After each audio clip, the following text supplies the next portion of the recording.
Nous vous invitons à remonter le temps quelques 4000 ans en arrière, dans les anciennes contrées de la Bible, appelées de nos jours le Moyen-Orient, et où vous découvrirez des personnages légendaires dont l'existence a influencé des millions de vies à travers l'histoire.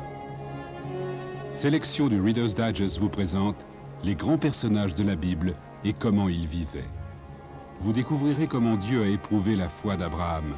Abraham sacrifiera-t-il son fils sur le commandement de l'Éternel? Vous rencontrerez Isaac, fils d'Abraham, dont les fils jumeaux, Ésaü et Jacob, se disputèrent le droit d'aînesse et la bénédiction de leur père. Vous ferez la connaissance de Joseph, fils de Jacob, généreux et plein de compassion, vendu comme esclave en Égypte par ses frères, et qui finit par devenir l'un des hommes les plus puissants de la cour du Pharaon. Ces récits d'aventure regorgent de rebondissements, de mensonges et de tromperies, de drames et de passion. Mais ils font partie intégrante de l'œuvre littéraire la plus respectée au monde, la Bible.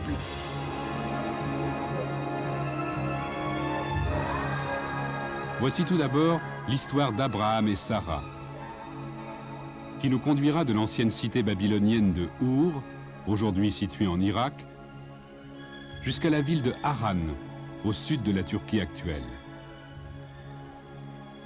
Et enfin, au pays de Canaan, aujourd'hui partie d'Israël et du Liban. Cet épisode marque un tournant crucial dans l'histoire biblique. C'est précisément à ce moment-là que Dieu choisit un homme et sa famille pour qu'ils reçoivent la révélation de son existence, sa protection et ses promesses. En quoi Abraham et Sarah étaient-ils si différents des autres hommes au point d'être élus pour donner naissance non seulement à une nation extraordinaire, mais aussi à l'une des révolutions spirituelles les plus influentes de tous les temps? En fait, Abraham et Sarah étaient de simples humains, et même si Abraham s'interrogeait, allant parfois jusqu'à défier la volonté de Dieu, il ne perdit jamais la foi et témoignait d'une gratitude et d'une loyauté exceptionnelle envers Dieu, à tel point qu'on l'appelle à juste titre « notre Père à tous ».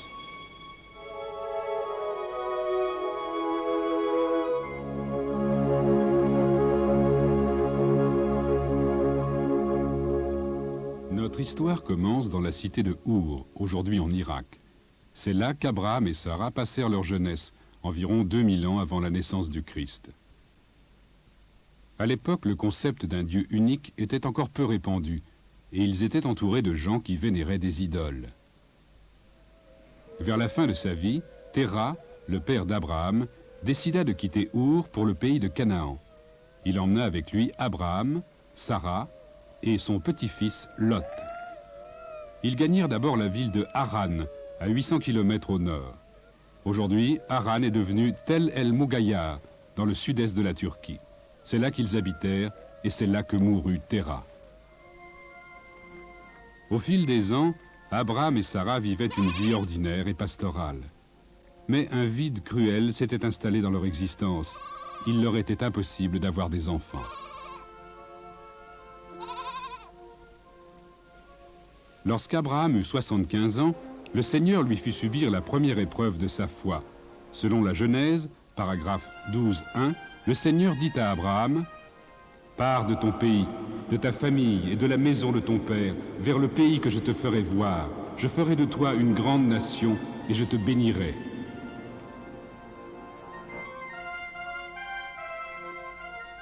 Abraham quitta Haran et partit pour un long et dangereux périple vers le pays de Canaan, à quelques 650 km au sud. Sa foi était grande et il fit comme le Seigneur le lui avait dit. Sans carte pour le guider, ni connaissance des langues pour parler, il troquait pour obtenir des vivres dans des contrées mystérieuses et parfois hostiles. Lorsque la caravane atteignit Canaan, le Seigneur apparut à nouveau à Abraham et dit, Genèse, paragraphe 12.7, « C'est à ta descendance que je donnerai ce pays. » Abraham traversa le pays de Canaan jusqu'aux chênes de Morée à Sichem, puis il gagna la montagne à l'est de Béthel, où il éleva des autels en hommage au Seigneur.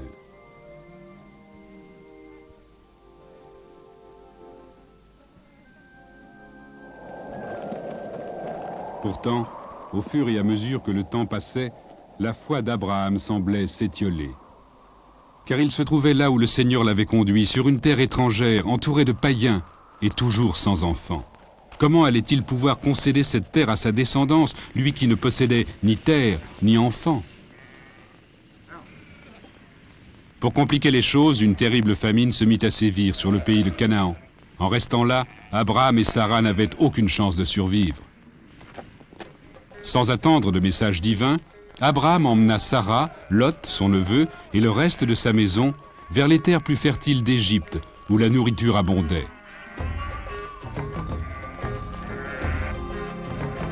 Abraham avait entendu parler du massacre des hommes mariés et de l'enlèvement de leurs épouses perpétrés en Égypte. Aussi, doutant de la promesse de Dieu de veiller sur lui, il mit au point un stratagème avant de pénétrer dans ce pays, stratagème qui a certainement contribué à lui sauver la vie. Il dit à Sarah, « Vois, je sais bien que tu es une femme belle à voir. Alors quand les Égyptiens te verront et diront, « C'est ta femme », ils me tueront et te laisseront en vie. Dis-leur, je te prie, que tu es ma sœur. »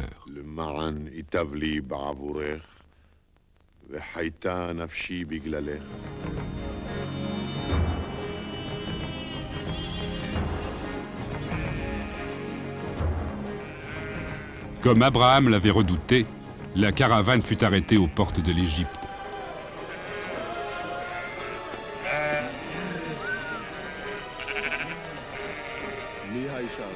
En voyant Sarah, les officiers du Pharaon furent éblouis par sa beauté et ils l'emmenèrent dans la maison du Pharaon. On la prépara pour sa première rencontre avec le Pharaon.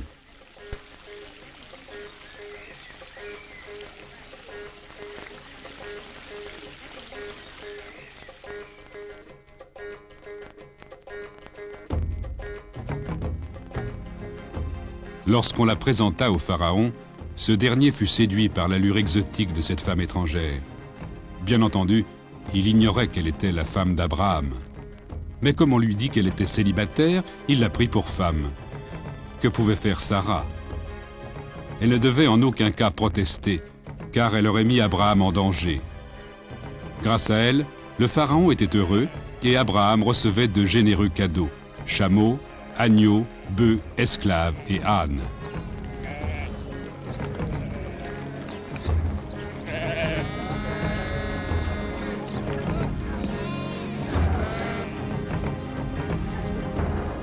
Et puis, brusquement, le Pharaon et toute sa maison furent la proie de maladies mortelles.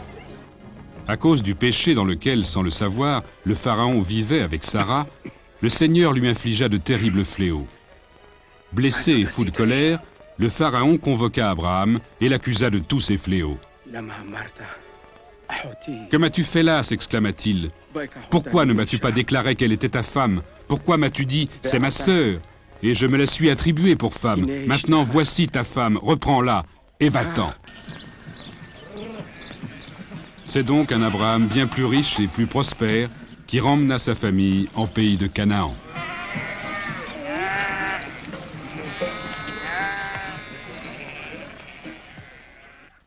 À cette époque, Abraham et Lot, qui étaient avec lui, possédaient tant de bétail que les gardiens de leurs troupeaux se disputaient le choix des pâturages.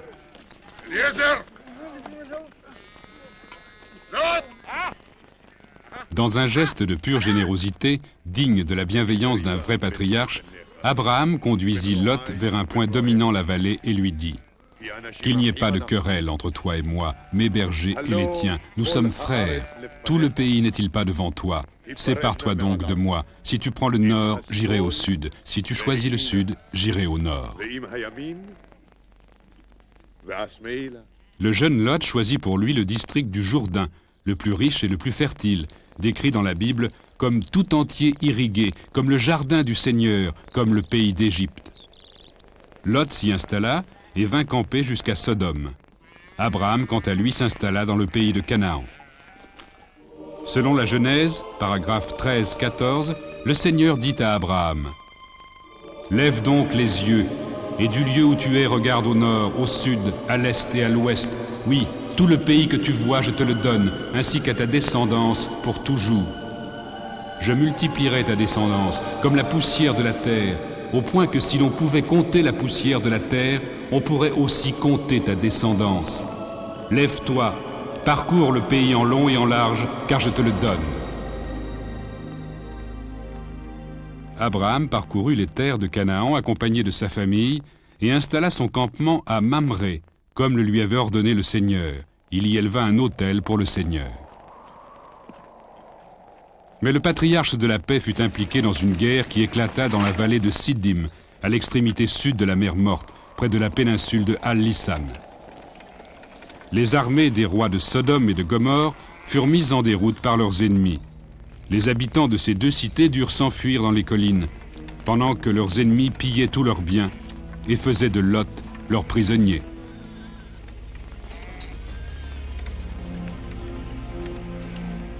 L'un des soldats qui étaient parvenus à s'échapper vint dire à Abraham que son neveu avait été capturé. Cette nuit-là, Abraham rassembla tous les hommes de sa maison, 318 en tout selon la Bible, et partit en guerre. L'armée d'Abraham réussit à rattraper l'ennemi et mena une attaque à la faveur de la nuit. Pris par surprise, l'ennemi fut écrasé. Abraham sauva Lot et ramena tous les biens qui avaient été volés.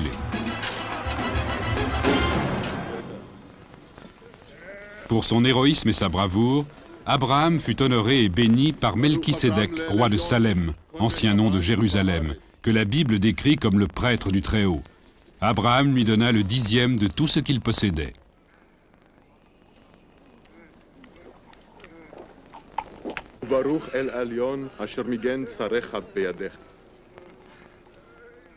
Reconnaissant, le roi de Sodome proposa à Abraham de conserver tous les biens qu'il avait reconquis durant la bataille.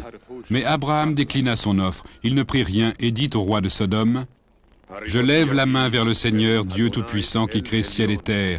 Pas un fil, pas même une lanière de sandales. Je jure de ne rien prendre de ce qui est à toi. Tu ne pourras pas dire « c'est moi qui ai enrichi Abraham ». Cette nuit-là, Abraham reçut la parole du Seigneur dans une vision. Selon la Genèse, paragraphe 15.1, le Seigneur dit à Abraham : « N'aie pas peur, Abraham, c'est moi ton bouclier, ta solde sera considérablement accrue. Contemple donc le ciel, compte les étoiles si tu peux les compter, telle sera ta descendance. » Par impatience ou manque de foi en Dieu, Sarah décida de prendre les choses en main. À cette époque, elle avait une servante égyptienne du nom de Agar, et elle demanda à Abraham de prendre Agar comme concubine afin de lui donner un héritier. Sarah dit à Abraham : « Voici que le Seigneur m'a empêché d'enfanter. Va donc vers ma servante. Peut-être que par elle, j'aurai un fils. »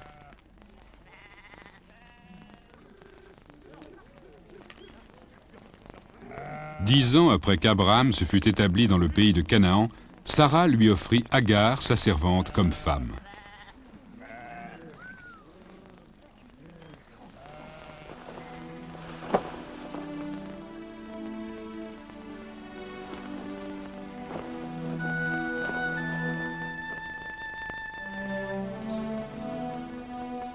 Abraham avait 86 ans lorsque Agar lui donna un fils.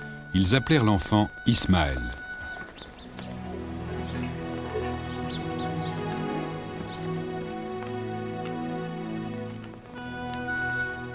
13 ans plus tard, Abraham avait alors 99 ans, Dieu lui apparut une nouvelle fois et lui renouvela ses promesses. Cette fois pourtant, il ajouta une requête rituelle. Selon la Genèse, paragraphe 17.4, Dieu dit : « Pour moi, voici mon alliance avec toi. Tu deviendras le père d'une multitude de nations, et je te rendrai fécond à l'extrême.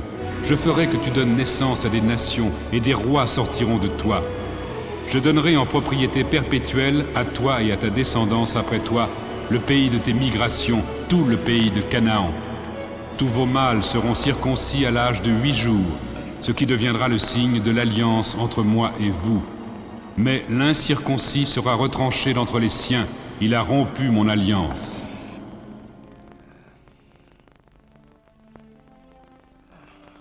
Au même moment, Dieu dit aussi à Abraham qu'il lui donnerait un fils avec Sarah. Abraham se jeta face contre terre et se mit à rire. Il se dit en lui-même : un enfant naîtrait-il à un homme de 100 ans ? Comment Sarah, avec ses 90 ans, pourrait-elle enfanter ?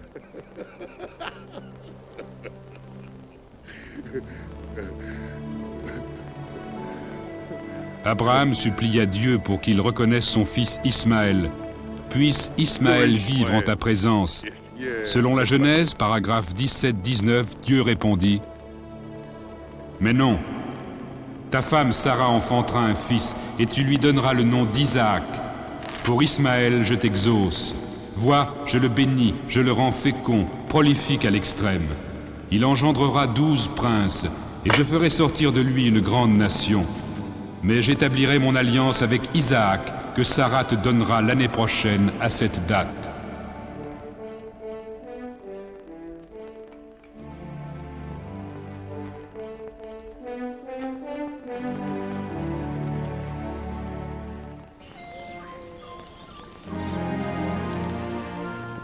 Ce jour-là, Abraham, son fils Ismaël et tous les hommes de sa maison furent circoncis.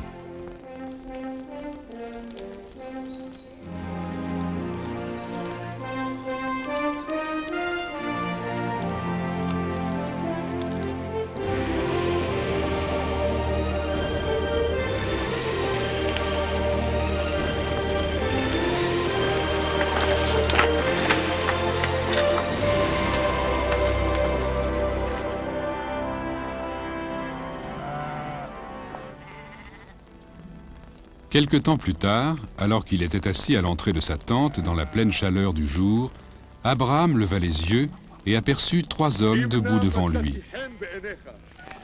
Il courut à leur rencontre et se prosterna à terre devant eux.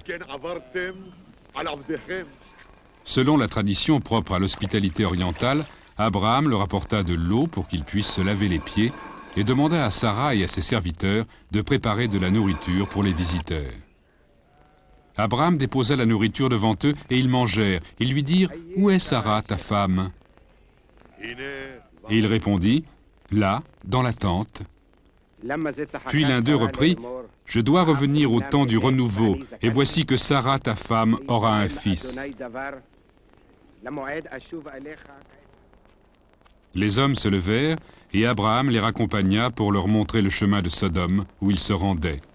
De retour, Abraham s'adressa au Seigneur.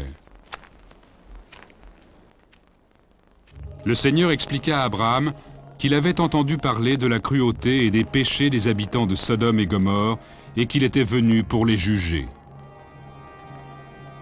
Abraham accomplit ensuite la promesse de Dieu d'être une grande nation bénie de toutes les autres nations de la terre. Il se tint devant le Seigneur et remit en cause sa décision de détruire Sodome et Gomorrhe. S'il n'y avait qu'une 50aine de justes, cela ne suffirait-il pas à sauver les pécheurs? Peut-être y a-t-il 50 justes dans la ville. Vas-tu vraiment supprimer cette cité? Et le Seigneur répondit à Abraham: Si je trouve au sein de Sodome 50 justes, je pardonnerai à toute la cité pour eux.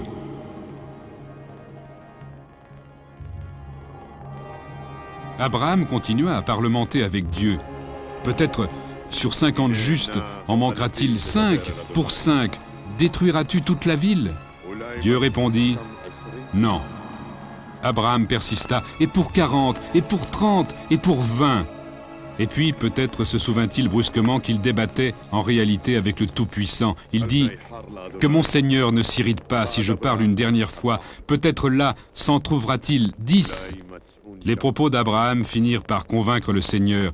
Et le Seigneur promit à Abraham: Par égard pour ces 10 justes, je ne la détruirai pas. Et le Seigneur partit.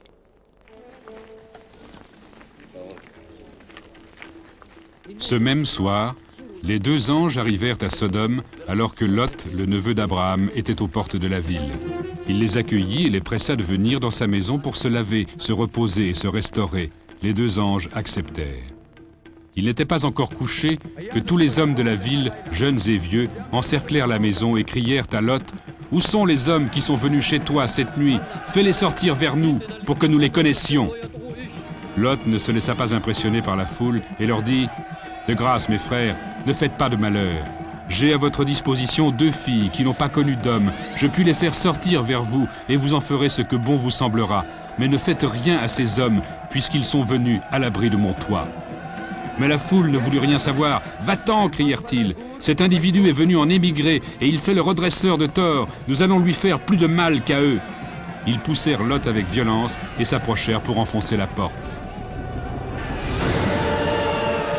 Mais les anges du Seigneur se tinrent devant la foule et frappèrent de cécité les hommes qui se trouvaient à la porte de la maison, jeunes et vieux, afin qu'ils ne puissent pas en trouver l'entrée. Puis les anges du Seigneur expliquèrent à Lot que le mal régnait à Sodome et que le Seigneur en était de plus en plus irrité. « Emmène ta famille hors de cette ville, car nous allons la détruire. » Lorsque pointa l'aurore, les anges insistèrent une nouvelle fois auprès de Lot et dirent « Debout, prends ta femme et tes 2 filles qui se trouvent ici, ou tu périras par la faute de la ville. » Lorsqu'ils furent hors de la ville, les anges dirent à Lot « Sauve-toi, il y va de ta vie, ne regarde pas derrière toi, ne t'arrête nulle part dans cette plaine, fuis vers la montagne, car si tu te retournes, tu périras. » Puis le Seigneur fit pleuvoir sur Sodome et Gomorrhe du soufre et du feu. Il détruisit ces 2 villes, toute la région, tous ses habitants et toute la végétation.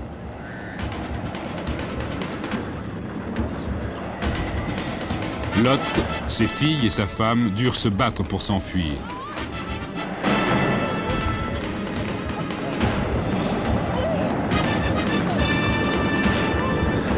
Mais la femme de Lot, qui se trouvait derrière lui, succomba à la terrible tentation. Elle regarda en arrière et se transforma aussitôt en une colonne de sel.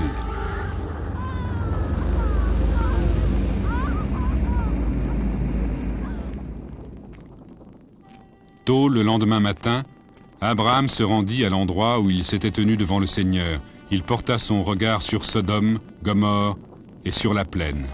Tout ce qu'il vit fut une épaisse fumée qui s'élevait, selon la Bible, comme la fumée d'une fournaise. Lot s'enfuit dans la montagne et se réfugia dans une caverne avec ses 2 filles. Inquiète de ne jamais avoir d'enfant, l'aînée des 2 filles dit à la cadette « Allons, faisons boire du vin à notre père, et nous coucherons avec lui, pour donner vie à une descendance issue de notre père. » Elles firent boire du vin à leur père cette nuit-là, et l'aîné vint coucher avec son père, qui n'eut conscience ni de son coucher, ni de son lever.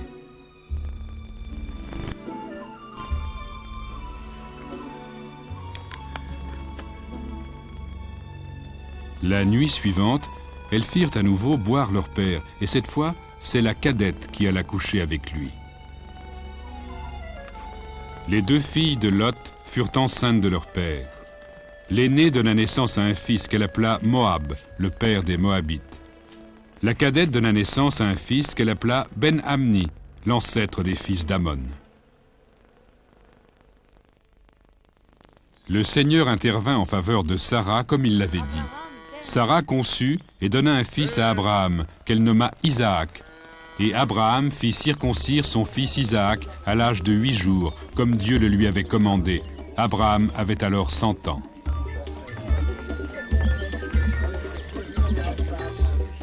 L'enfant grandit, fut sevré, et Abraham organisa un grand festin. Cette nuit-là, lorsque Sarah vit Ismaël, le fils d'Abraham, s'amuser avec Isaac, elle fut jalouse et dit à Abraham « Chasse la servante et son fils, car le fils de cette servante ne doit pas hériter avec mon fils Isaac. » Abraham était déchiré entre l'amour qu'il portait à sa femme et celui qu'il vouait à son fils. La voix de Dieu parvint à Abraham et lui dit de faire comme le voulait Sarah. « C'est par Isaac qu'une descendance portera ton nom. »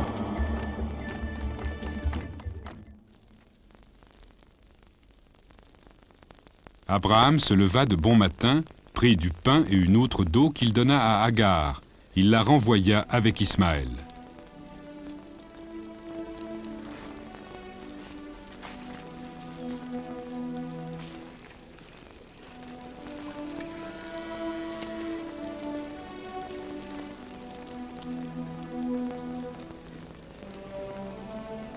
Ils s'en allèrent errer dans le désert de Beer-Sheva.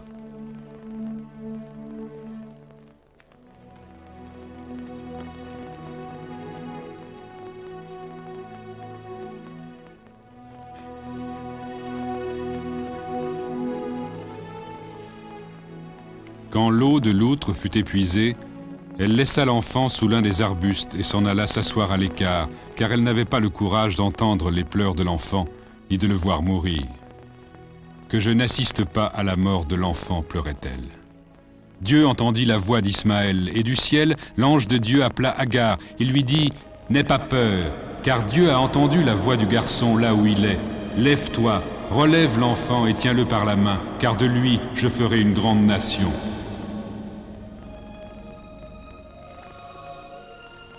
Puis Dieu ouvrit les yeux d'Agar, et elle aperçut une source d'eau claire. Elle en prit dans sa main et fit boire son fils. Ismaël et Agar survécurent à leur bannissement. Aujourd'hui, les musulmans rattachent leur filiation à Abraham à travers Ismaël. La souffrance d'Agar et d'Ismaël ne fut rien au regard du supplice que Dieu infligea à Abraham lorsqu'il le mit une nouvelle fois à l'épreuve. Selon la Genèse, paragraphe 22.2, le Seigneur dit à Abraham, « Prends ton fils unique, Isaac, que tu aimes. Pars pour le pays de Moriya, et là tu l'offriras en holocauste sur celle des montagnes que je t'indiquerai. » Que ressentit Abraham? Devait-il obéir à la volonté de Dieu de massacrer son fils? Obéissant, il sangla son âne, prit avec lui son fils Isaac et 2 de ses jeunes gens. Il fendit les bûches pour l'holocauste et partit pour le lieu que Dieu lui avait indiqué.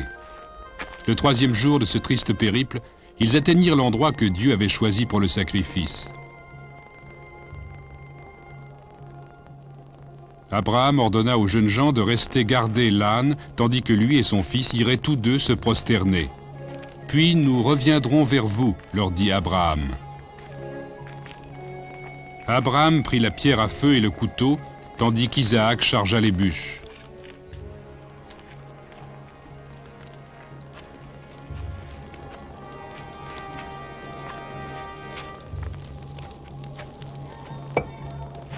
Lorsqu'ils arrivèrent au lieu indiqué, Abraham érigea un autel. Isaac questionna son père.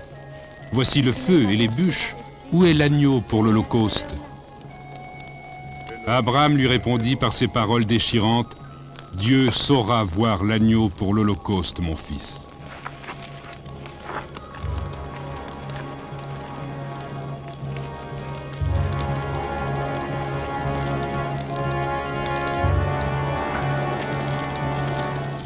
Lorsqu'Abraham eut élevé l'autel, il lia les membres de son fils, comme le voulait le rituel pour un animal sacrifié. Puis il hissa Isaac sur le bûcher. Il tendit ensuite la main et, sans révéler le moindre de ses sentiments, prit le couteau pour immoler son fils. C'est à ce moment seulement que l'ange de Dieu l'appela du ciel et cria « Abraham! Abraham !» Et Abraham répondit « Me voici !» L'ange de Dieu lui dit « N'étends pas la main sur le jeune homme, ne lui fais rien, car maintenant je sais que tu crains Dieu, toi qui n'as pas épargné ton fils unique pour moi. » Abraham leva les yeux et vit un bélier dont les cornes étaient prisonnières d'un fourré. L'ange du Seigneur appela Abraham du ciel une seconde fois et dit « Je le jure par moi-même, oracle du Seigneur, parce que tu as fait cela et n'as pas épargné ton fils unique, je m'engage à te bénir et à faire proliférer ta descendance autant que les étoiles du ciel et le sable au bord de la mer. Ta descendance occupera la porte de ses ennemis, et c'est en elle que se béniront toutes les nations de la terre, parce que tu as écouté ma voix. » Genèse, paragraphe 22-15.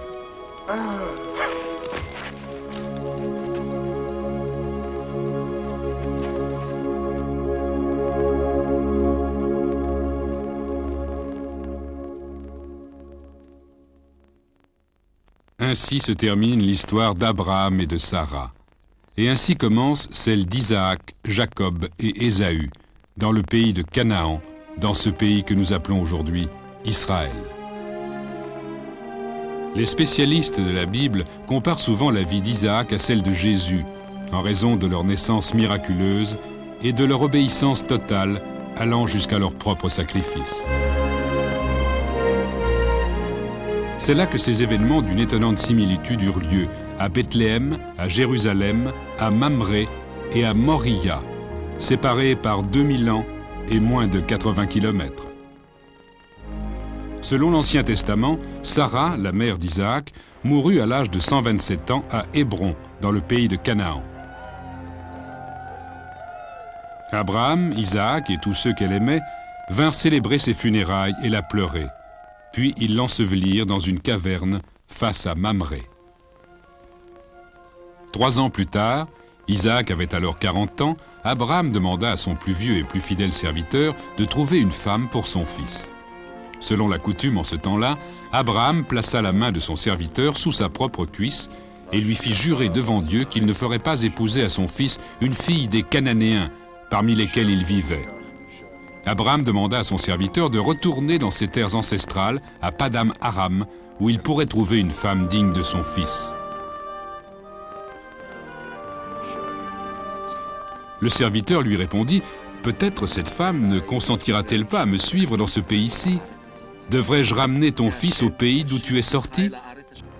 Garde-toi d'y ramener mon fils. » Et Abraham lui expliqua que si la femme ne consentait pas à le suivre, le serviteur serait délivré de son serment.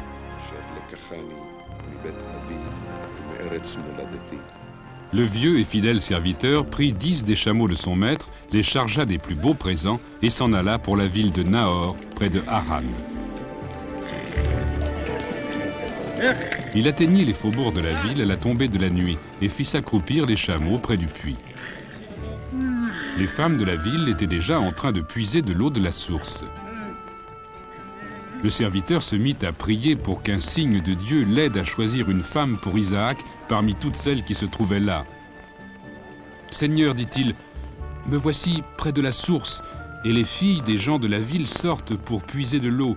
Eh bien, fais que la jeune fille à qui je dirai « Penche ta cruche, que je boive », et qui répondra « Bois, j'abreuverai aussi tes chameaux », soit celle que tu auras destinée à ton serviteur Isaac. » Avant même qu'il ait terminé sa prière, la belle Rebecca, fille de l'un des neveux d'Abraham, apparut avec une cruche sur l'épaule. Le serviteur alla à sa rencontre et dit « De grâce, donne-moi à boire une gorgée d'eau de ta cruche. » Il se demanda si c'était là la femme que Dieu avait choisie pour être la femme d'Isaac.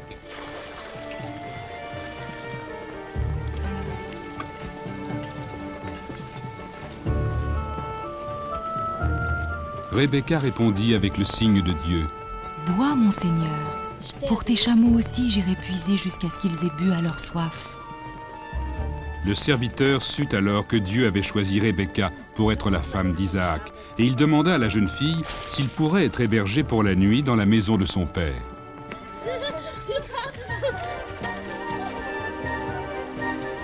Rebecca courut chez elle annoncer à son frère Laban ce qui venait d'arriver.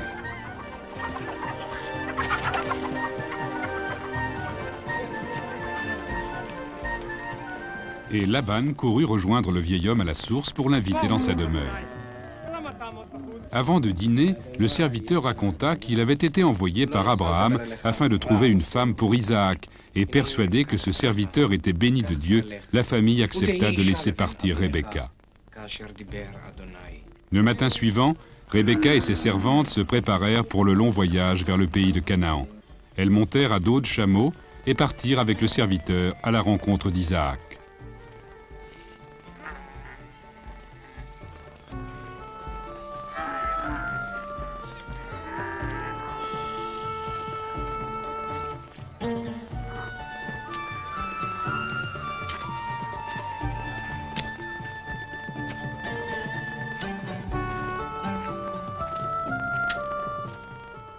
Isaac habitait alors la région du Néguev. Il était sorti méditer dans la campagne. Levant les yeux, il vit les chameaux qui arrivaient. Aussitôt, il partit à leur rencontre. Dès qu'Isaac et Rebecca se virent, ce fut le véritable coup de foudre. Elle descendit en hâte de son chameau et murmura au vieux serviteur « Quel est cet homme qui marche dans la campagne à notre rencontre ?» Le serviteur répondit « C'est mon maître, Isaac. » Elle prit son voile et s'en couvrit comme l'exigeaient les convenances. Puis le serviteur présenta Rebecca à Isaac et lui raconta tout ce qu'il avait fait, comment il avait prié pour un signe de Dieu et comment Rebecca lui avait donné ce signe. Rebecca et Isaac tombèrent amoureux l'un de l'autre et furent mariés. Une grande fête fut organisée. Selon la Genèse, paragraphe 24-67, Isaac la fit entrer dans la tente de sa mère Sarah. Il prit Rebecca et elle devint sa femme. Isaac l'aima et fut réconforté après la disparition de sa mère.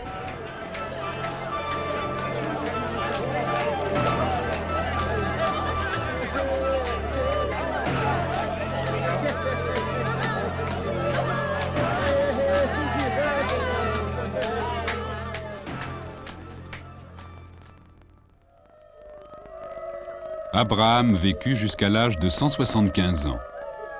La Bible raconte qu'il mourut dans une heureuse vieillesse, âgé et comblé. Ses fils Ismaël et Isaac furent réunis pour la dernière fois afin d'ensevelir leur père aimé dans la caverne de Macpéla, dans un champ à l'est de Mamré, à l'endroit même où Sarah avait été enterrée. Après la mort d'Abraham, Dieu bénit son fils Isaac, et Isaac et Rebecca s'installèrent près du puits de Lahai-Roi.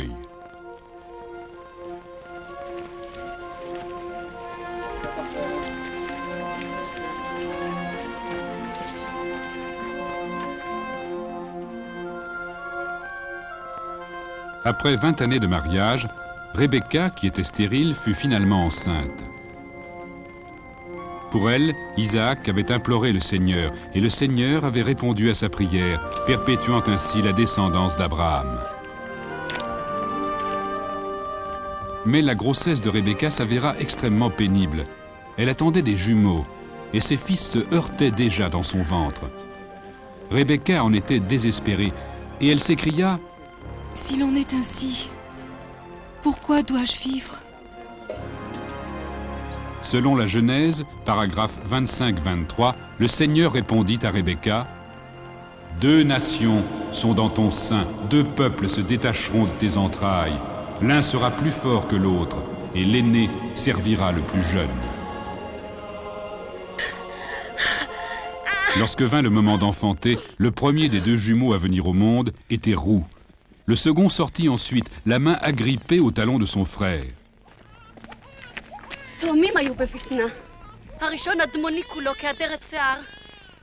Le premier fut nommé Ésaü, et le second Jacob. Isaac avait 60 ans lorsque ses fils naquirent. Les garçons grandirent. Ésaü devint un chasseur expérimenté qui courait la campagne. Jacob avait l'âme tranquille des bergers. Ésaü devint le favori de son père, et Jacob celui de sa mère. Les années passèrent et les 2 frères suivirent des chemins différents. Lorsqu'ils furent jeunes hommes, un incident qui les sépara encore davantage se produisit. Un jour que Jacob préparait à manger, Ésaü revint des champs. Il était épuisé et affamé. « Laisse-moi avaler de ce plat de lentilles, car je suis affamé, dit Ésaü. Et Jacob lui répondit, « Vends-moi aujourd'hui même ton droit d'aînesse. » Cela signifiait qu'Ésaü lui léguerait tout ce dont il hériterait en tant que fils aîné d'Isaac. Ésaü, affamé, consentit à cet accord en disant, « Voici que je vais mourir, à quoi bon mon droit d'aînesse ?» « Aujourd'hui même, jure-le-moi, insista Jacob, et Ésaü jura. Alors il lui offrit la nourriture, et c'est seulement plus tard que les effets de ce serment se concrétisèrent.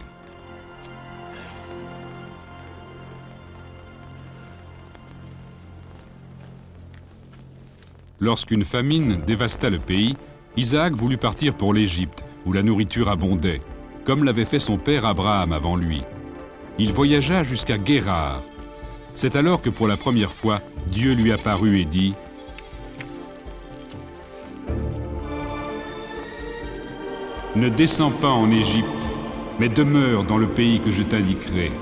Séjourne dans ce pays, je serai avec toi et je te bénirai. À toi et à ta descendance, en effet, je donnerai ces terres et je tiendrai le serment que j'ai prêté à ton père Abraham. »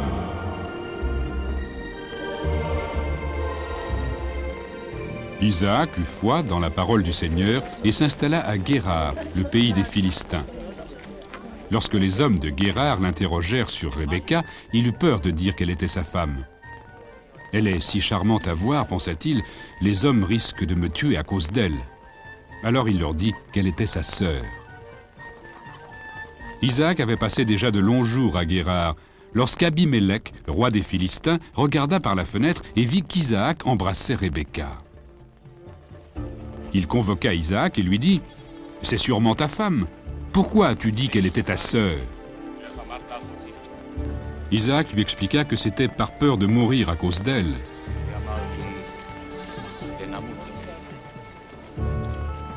Abimélec était furieux contre Isaac. « Que nous as-tu fait là? Peu s'en est fallu qu'un homme de ce peuple ne couche avec ta femme, et tu nous en aurais rendu responsables. » Mais sentant sur lui la main du Seigneur, Abimélec donna cet ordre à tous ses sujets. « Quiconque touchera à cet homme ou à sa femme sera puni de mort. » Le Seigneur bénit Isaac avec tant d'abondance qu'il moissonna au centuple et devint un grand personnage. Isaac partit ensuite pour Beer-Sheva, où le Seigneur lui apparut. Selon la Genèse, paragraphe 26-24, il dit à Isaac « Je suis le Dieu d'Abraham, ton père, n'aie pas peur, car je suis avec toi. Je te bénirai et rendrai prolifique ta semence au nom de mon serviteur Abraham. » Selon la Genèse, paragraphe 27.1, Isaac était déjà un vieil homme affaibli, ses yeux s'éteignaient et il n'y voyait plus, quand il appela Ésaü, son fils aîné et préféré, pour le bénir. Pour comprendre tout l'impact de cette histoire, il est important de savoir que selon les croyances ancestrales, les bénédictions ou les malédictions étaient des actes extraordinairement puissants qui produisaient toujours les résultats escomptés. Une fois donnée, une bénédiction ne pouvait être ni retirée ni donnée à un autre car elle émanait de Dieu. Voici le moment où la prophétie que Dieu avait faite à Rebecca, avant la naissance de ses fils, s'accomplit. L'aîné servira le plus jeune. Isaac demanda à Ésaü de prendre ses armes, d'aller chasser du gibier et de lui préparer un mets délicieux. Alors, il lui accorderait sa bénédiction. Rebecca entendit la conversation d'Isaac avec Ésaü et mit aussitôt au point un stratagème de sorte que Jacob, son favori, reçoive la bénédiction d'Isaac. Elle demanda à Jacob de lui rapporter 2 beaux chevreaux du troupeau afin qu'elle prépare un mets savoureux pour son mari Isaac. Elle expliqua ensuite à Jacob « Tu l'apporteras à ton père, il le mangera et te bénira avant sa mort. »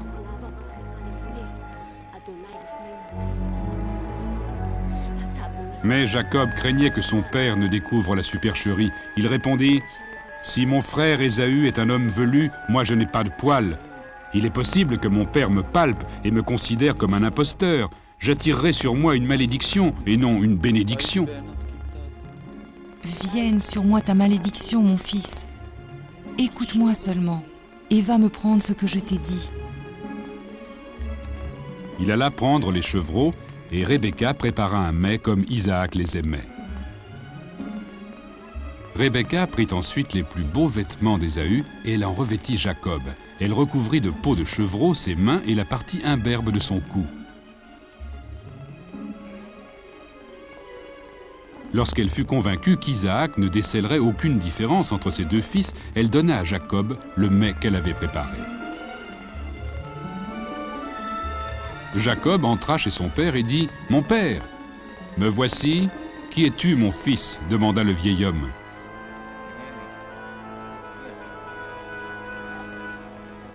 « Je suis Ésaü, ton aîné. J'ai fait ce que tu m'as dit. Je t'en prie, assieds-toi et mange de mon gibier pour me bénir toi-même. » Isaac était suspicieux. « Comme tu as vite trouvé, mon fils. » Et Jacob répondit, « C'est que le Seigneur, ton Dieu, m'a porté chance. » « Viens plus près, mon fils, que je te palpe. Es-tu bien mon fils Ésaü ou non ?» Jacob s'approcha alors. Isaac palpa ses mains et dit, « La voix est celle de Jacob, mais les mains sont celles d'Ésaü. C'est bien toi, mon fils Ésaü ?» Et Jacob répondit, « C'est moi. » Il lui servit alors la nourriture et le vin, et son père mangea et but.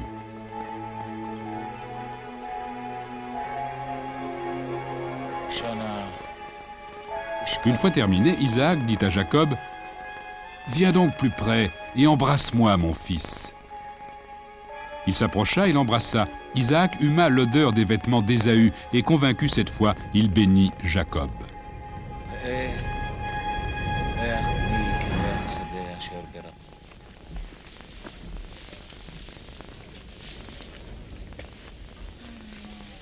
À peine Isaac avait-il fini de bénir Jacob que son frère Ésaü revint de la chasse.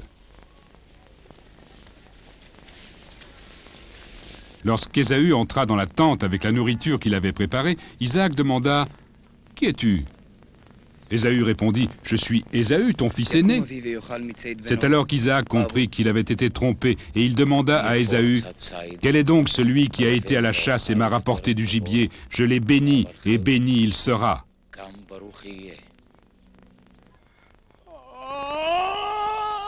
En entendant les paroles de son père, Ésaü poussa un grand cri au comble de l'amertume et il implora son père. « Oh mon père, bénis-moi, moi aussi !» Mais Isaac lui répondit « Ton frère est venu en fraude et il a capté ta bénédiction. » « Par 2 fois il m'a supplanté, cria Ésaü. Il a capté mon droit d'aînesse et voici que maintenant il a capté la bénédiction qui m'était destinée. Ne me l'as-tu pas réservée ?»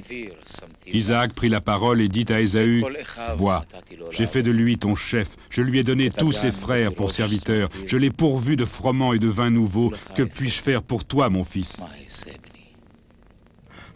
Ésaü répondit « N'as-tu qu'une seule bénédiction, mon père? Bénis-moi, moi aussi. » Ésaü éleva la voix et pleura. Isaac ne pouvait plus rien faire, le mal était fait, et Ésaü venait de perdre la bénédiction dont il devait être l'héritier. Ésaü se mit à haïr Jacob pour ce qu'il lui avait fait, et il fit le serment qu'à la mort de son père, il tuerait Jacob.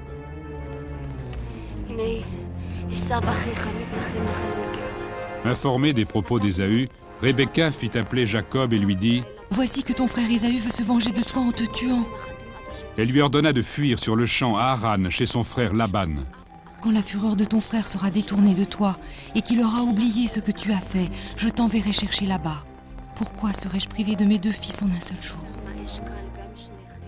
Puis Isaac fit appeler Jacob, et une fois encore il le bénit. Il lui défendit d'épouser une femme de Canaan, et lui ordonna de partir pour Haran, et de prendre pour épouse l'une des filles de Laban, le frère de sa mère.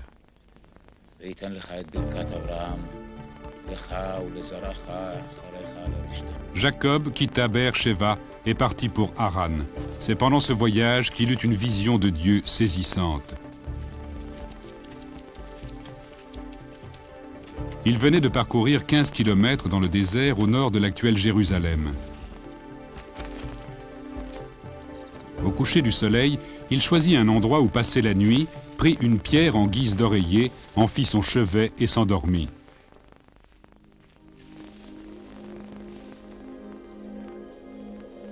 Il eut un songe dans lequel une échelle était suspendue entre ciel et terre, et des anges y montaient et en descendaient. Le Seigneur se tenait près de lui. Il lui dit alors, Genèse, paragraphe 28, 13, « Je suis le Seigneur, Dieu d'Abraham, ton père, et Dieu d'Isaac. La terre sur laquelle tu couches, je la donnerai à toi et à ta descendance. Ta descendance sera pareille à la poussière de la terre. Tu te répandras à l'ouest, à l'est, au nord et au sud. En toi et en ta descendance seront bénies toutes les familles de la terre. Vois, je suis avec toi, et je te garderai partout où tu iras, et je te ferai revenir vers cette terre, car je ne t'abandonnerai pas jusqu'à ce que j'ai accompli tout ce que j'ai dit. » Jacob se réveilla et s'écria « Que ce lieu est redoutable! Il n'est autre que la maison de Dieu, c'est la porte du ciel. »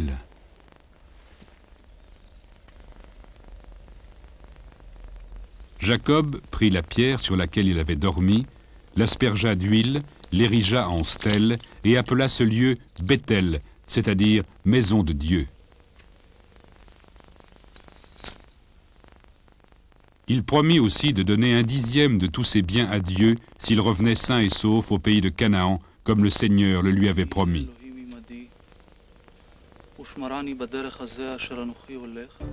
Jacob se remit en route et en approchant de Haran, aperçut un puits dans la campagne, autour duquel étaient couchés 3 troupeaux de moutons. Une grande pierre fermait l'orifice du puits. Le soir, quand tous les troupeaux étaient rassemblés, les bergers faisaient rouler la pierre, abreuvaient les moutons, puis la replaçaient sur l'orifice. Les bergers étaient originaires de Haran et ils connaissaient bien Laban, l'oncle de Jacob. D'ailleurs, voici que s'approchait Rachel, la fille de Laban, conduisant le troupeau de son père. Lorsque Jacob aperçut sa belle cousine Rachel, il n'attendit pas les autres bergers. Seul, il fit rouler la pierre du puits et abreuva les moutons.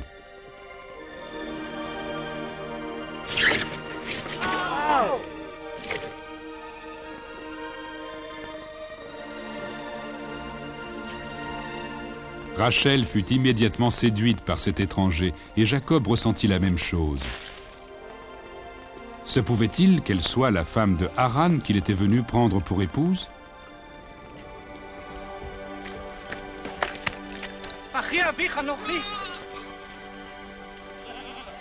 Jacob s'avança vers Rachel et l'embrassa.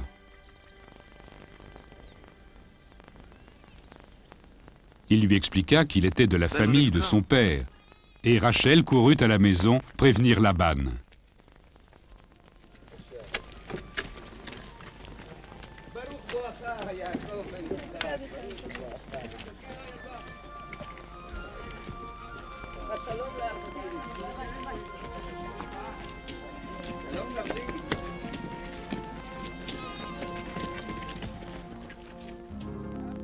Jacob fut hébergé dans la maison de Laban et il travailla pour lui. Au bout d'un mois, Laban lui dit « Me serviras-tu gratuitement parce que tu es mon frère? Indique-moi quels seront tes gages. »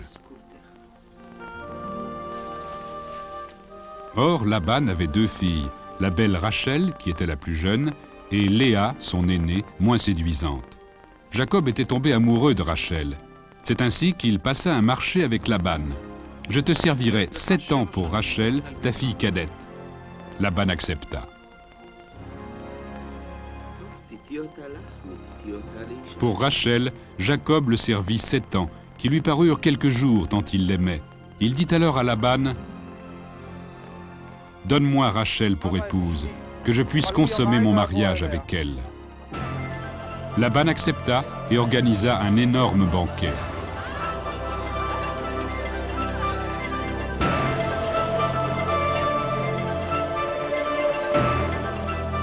Le soir des noces, la fête battait son plein. Il y avait de la musique, les gens dansaient, le vin coulait à flot. Pendant toute la cérémonie, selon les traditions de l'époque, la future mariée resta voilée et Jacob ne s'aperçut pas du piège que lui avait tendu Laban. Car sous le voile, ce n'était pas Rachel, sa bien-aimée, mais Léa, sa sœur. Pendant 7 années, Jacob avait rêvé de ce jour et il était peut-être le plus heureux de toute l'assemblée. Il mangea, but, dansa et fit la fête jusque tard dans la nuit. Il n'aurait jamais cru Laban capable de le tromper. Il n'avait d'ailleurs aucune raison de penser qu'il n'épousait pas Rachel. La nuit de ses noces, il crut aller vers Rachel sous la tente. Jacob ne découvrit la supercherie que le lendemain matin, après qu'il eut consommé son mariage avec Léa. Il était anéanti. « Que m'as-tu fait là » cria-t-il à Laban. « Ne t'ai-je pas servi pour Rachel ?» Laban expliqua alors calmement à Jacob qu'il n'était pas dans les coutumes du pays de donner la cadette avant l'aînée. Cependant, si Jacob terminait sa semaine de noces avec Léa, il lui donnerait Rachel contre 7 autres années de service. Jacob accepta. Après la semaine passée avec Léa, il épousa Rachel et servit son oncle pendant encore 7 ans.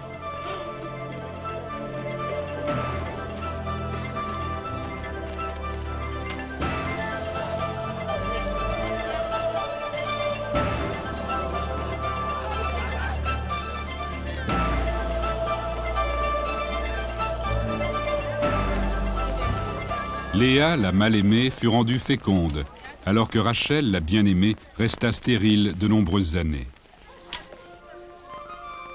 Léa eut 4 fils, Ruben, Siméon, puis Lévi, et enfin Juda. Mais comme Sarah et Rebecca avant elle, Rachel ne parvenait pas à enfanter. Elle devint alors jalouse de sa sœur, et elle offrit sa servante, Bila, à Jacob, pour avoir un fils à travers elle. Bila donna un fils à Jacob, que Rachel appela Dan, puis un second, Nephtali. Lorsque Léa s'arrêta d'enfanter, elle offrit à son tour sa servante Zilpa à Jacob, à travers qui elle enfanta 2 autres fils, Gad et Asher.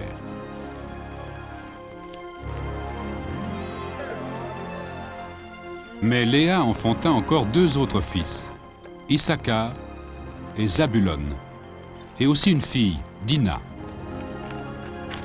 Puis Dieu se souvint de Rachel, il l'exauça et lui donna un fils, qu'ils appelèrent Joseph.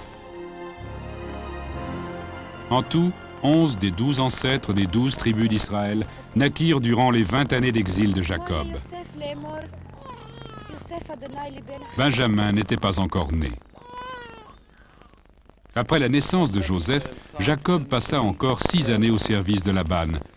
Il attendait un message de sa mère lui indiquant qu'il pouvait retourner en toute sécurité dans son pays et installer sa propre famille. Pour son salaire, Jacob fit à Laban une requête pour le moins étrange. Selon la Genèse, paragraphe 30-31, il lui dit « Tu ne me donneras rien. Je passerai aujourd'hui à travers tout le petit bétail et j'en retirerai tout agneau moucheté ou tacheté, toute chèvre mouchetée ou tachetée, et ce sera mon salaire. » Laban accepta le marché et Jacob partit rassuré. Une nouvelle fois pourtant, Laban essaya de le tromper. Il ordonna à ses fils de retirer de son troupeau tous les animaux cités par Jacob. Cette fois, Jacob comprit qu'il avait été trompé et qu'il valait mieux se protéger de Laban et de sa famille. Mais Dieu veillait sur Jacob et il constata qu'en dépit des mesquineries de Laban, Jacob et ses troupeaux ne cessaient de prospérer.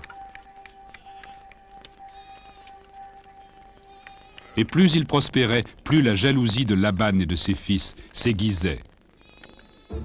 Selon la Genèse, paragraphe 31-3, le Seigneur dit à Jacob « Retourne au pays de tes pères et de ta famille, je serai avec toi. » Jacob raconta à Léa et à Rachel ses intentions de quitter Laban. Il leur raconta aussi le rêve qu'il avait fait et dans lequel l'ange de Dieu disait « J'ai vu ce que Laban te fait, maintenant lève-toi, quitte ce pays et retourne au pays de ta famille. » Pour éviter toute confrontation, Jacob profita de ce que Laban était en train de tondre des moutons pour s'enfuir en terre d'Aram avec ses femmes, ses serviteurs, ses troupeaux et tous ses biens. Avant de s'enfuir, Rachel déroba en cachette les idoles appartenant à son père et qu'il chérissait tant, car elle lui garantissait sa suprématie à la tête de la famille. Elle les cacha dans les sacoches de son chameau.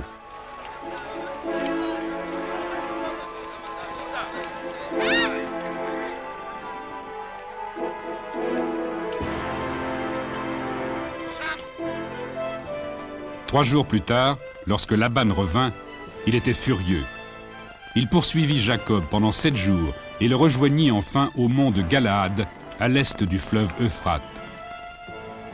Jacob et les siens craignirent le pire. Ils se préparèrent à livrer bataille, mais il n'y en eut pas.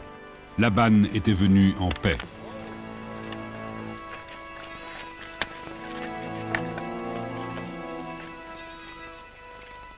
Il ne cherchait pas la guerre, mais une explication.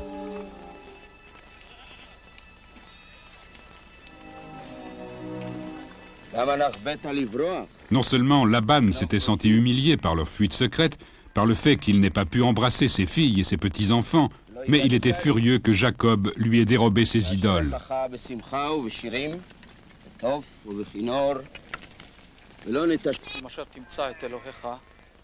Jacob fut indigné d'une telle accusation. Non seulement il jura qu'il ne les avait pas volés, mais il promit à Laban qu'il tuerait la personne chez qui il les trouverait. Il invita Laban à fouiller le campement.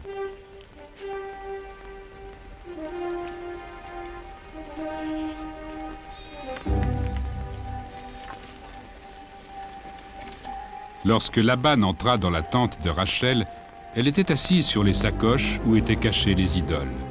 Rachel invoqua qu'elle ne pouvait pas se lever car elle avait ce qui arrive aux femmes. Laban ne retrouva jamais ses idoles.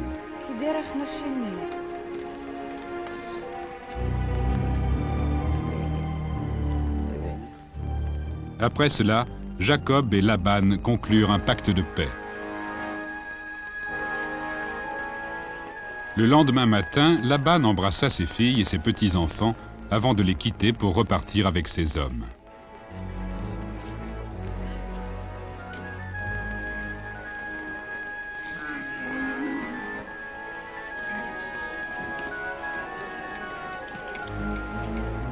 Mais s'il avait évité de se battre contre Laban, Jacob devait encore affronter son frère Ésaü.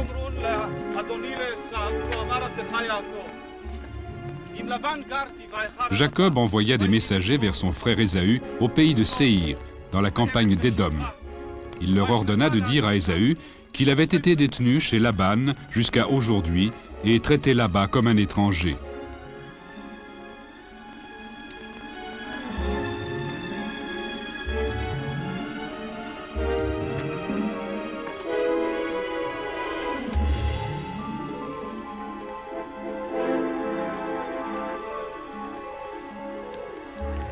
Lorsque les messagers revinrent, ils lui apprirent qu'Ésaü marchait à sa rencontre, accompagné de 400 hommes.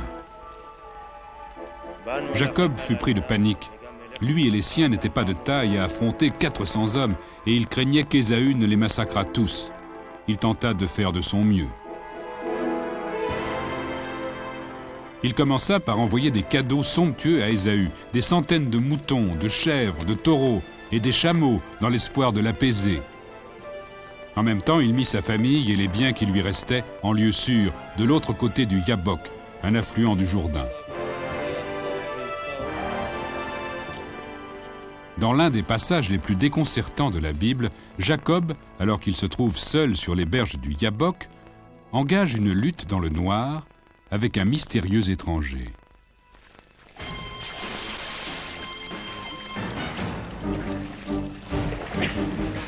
Depuis des générations, les spécialistes de la Bible ont débattu sur le sens profond de cette lutte étrange. Symbolise-t-elle les luttes persistantes des Israélites contre le Seigneur et la bénédiction divine qu'elle entraîna? Ou bien incarne-t-elle la bataille que livre chaque homme contre les forces du mal? Jacob et l'étranger luttèrent jusqu'au petit matin, et lorsque l'étranger comprit qu'il ne pourrait pas l'emporter sur Jacob, il le frappa au sommet de la cuisse, lui déboîtant le fémur. Mais finalement, Jacob remporta la bataille. Et quand vint l'aurore, l'homme lui dit « Laisse-moi ». Mais Jacob déclara « Je ne te laisserai pas que tu ne m'aies béni ». Selon la Genèse, paragraphe 32-28, l'homme lui répondit « On ne t'appellera plus Jacob, mais Israël, car tu as lutté contre Dieu et contre les hommes, et tu l'as emporté. » L'étranger s'en alla avant le lever du jour. Tandis que Jacob s'éloignait, lui aussi en boitant, il comprit qu'il avait affronté Dieu et qu'il avait survécu. Aujourd'hui encore, c'est la raison pour laquelle les fils d'Israël ne mangent pas le muscle de la cuisse correspondant à l'endroit où Jacob avait été blessé. Jacob rejoignit sa famille, mais l'inquiétude le rongeait alors qu'Ésaü et ses 400 hommes approchaient. Ésaü et ses hommes étaient maintenant en vue. Jacob plaça sa famille en retrait, craignant qu'elle ne survive pas à la bataille.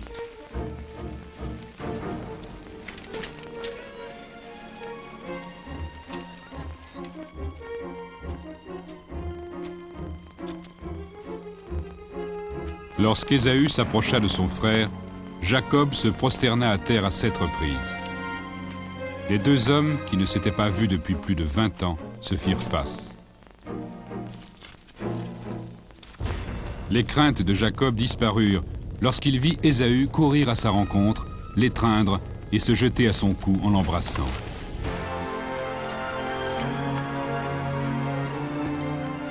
Ésaü demanda à Jacob la raison de tous les présents qu'il lui avait faits.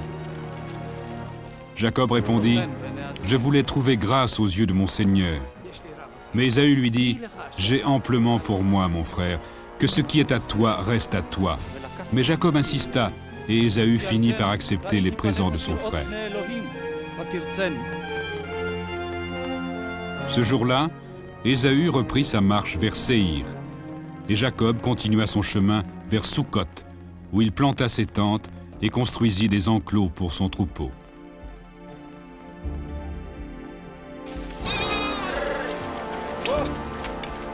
Plusieurs années plus tard, Jacob arriva enfin sain et sauf à Sichem, sur la terre promise, dans le pays de Canaan, et il installa son campement devant la ville.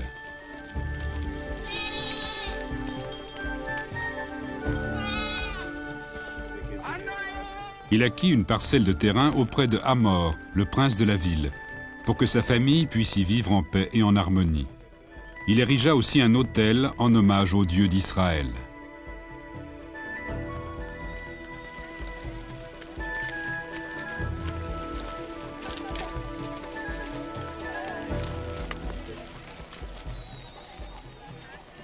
Un jour que Dina, la fille de Jacob et de Léa, sortait pour aller retrouver les autres filles du pays, Sichem, le fils de Hamor, l'enleva et la viola.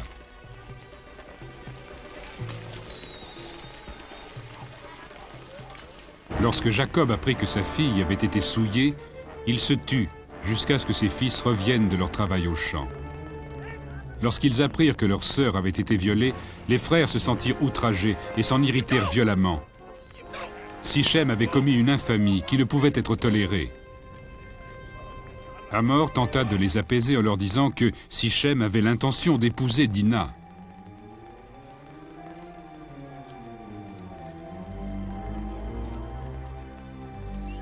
Sichem lui-même vint plaider sa cause auprès de Jacob et de ses fils. Il leur dit que quel que soit le prix à payer pour obtenir la jeune fille, il paierait coûte que coûte. « Mais donnez-moi la jeune fille pour femme, implora-t-il. Ils répondirent, « Nous ne pouvons faire ce que tu dis et donner notre sœur à un homme incirconcis, car ce serait pour nous un opprobre. Nous ne vous donnerons notre consentement que si vous devenez pareil à nous, en faisant circoncire tous vos mâles. Si vous n'acceptez pas de nous la circoncision, nous reprendrons notre fille et nous partirons. »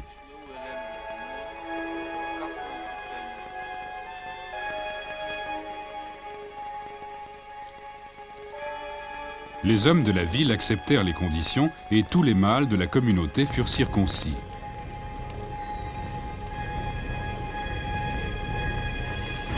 Trois jours plus tard, alors que tous les hommes n'étaient pas encore remis de leur opération, Siméon et Lévi, deux des fils de Jacob, entrèrent l'épée à la main dans la ville et tuèrent tous les individus mâles.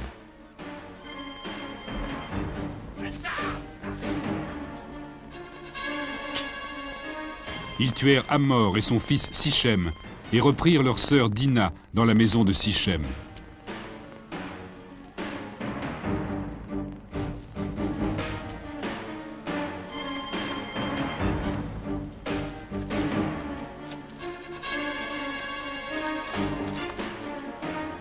Puis les autres fils de Jacob continuèrent le massacre et la mise à sac de la ville de Sichem.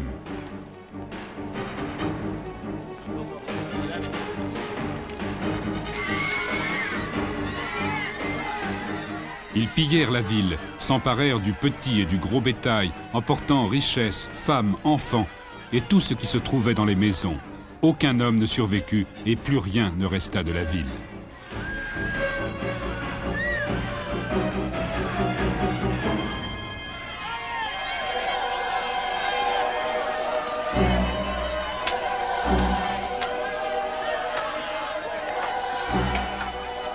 Jacob en fut gravement tourmenté. Il dit à Siméon et à Lévi qu'il lui avait porté grand tort en le rendant odieux aux habitants du pays. « Nous ne sommes qu'un petit nombre, dit-il. Ils vont s'unir contre moi et m'abattre. Je serai exterminé, moi et ma maison. » Mais les frères continuèrent à revendiquer pleinement leurs gestes et répondirent « Devait-on traiter notre sœur en prostituée ?» Peu de temps après cet événement, Jacob quitta Sichem et selon la Genèse, paragraphe 35.1, le Seigneur dit à Jacob « Lève-toi, monte à Béthel et arrête-toi là. Élève-y un autel pour le Dieu qui t'est apparu alors que tu fuyais devant ton frère Ésaü. » Ainsi Jacob et tous les siens partirent pour Béthel dans le pays de Canaan. Là où lui étaient apparus les anges sur l'échelle, Jacob restaura l'autel qu'il avait construit 20 ans plus tôt. Une nouvelle fois, Dieu lui apparut et le bénit. Selon la Genèse, paragraphe 35-9, Dieu dit à Jacob, « Ton nom est Jacob. On ne t'appellera plus du nom de Jacob, mais Israël sera ton nom. Je suis le Dieu Tout-Puissant. Sois fécond et prolifique. Une nation et une assemblée de nations viendront de toi, et des rois sortiront de tes reins. Le pays que j'ai donné à Abraham et à Isaac, je te le donne. À ta descendance après toi, je donnerai ce pays. » Après toutes ces années, Isaac était toujours en vie, et Jacob décida de lui rendre visite. Sur le chemin, Rachel enfanta tout près de Bethléem, là où 2000 ans plus tard, et à quelques kilomètres à peine, Jésus devait naître.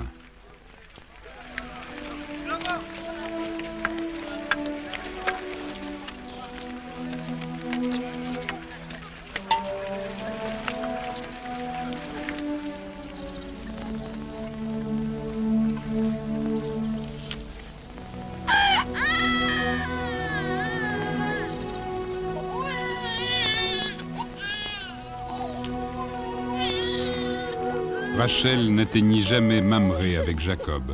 Elle mourut en donnant naissance à leur deuxième fils, Benjamin.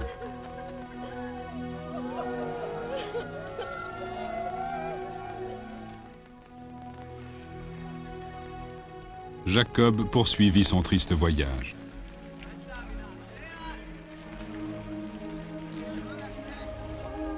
Peu après son arrivée à Mamré, son père Isaac mourut lui aussi. Il avait alors 180 ans.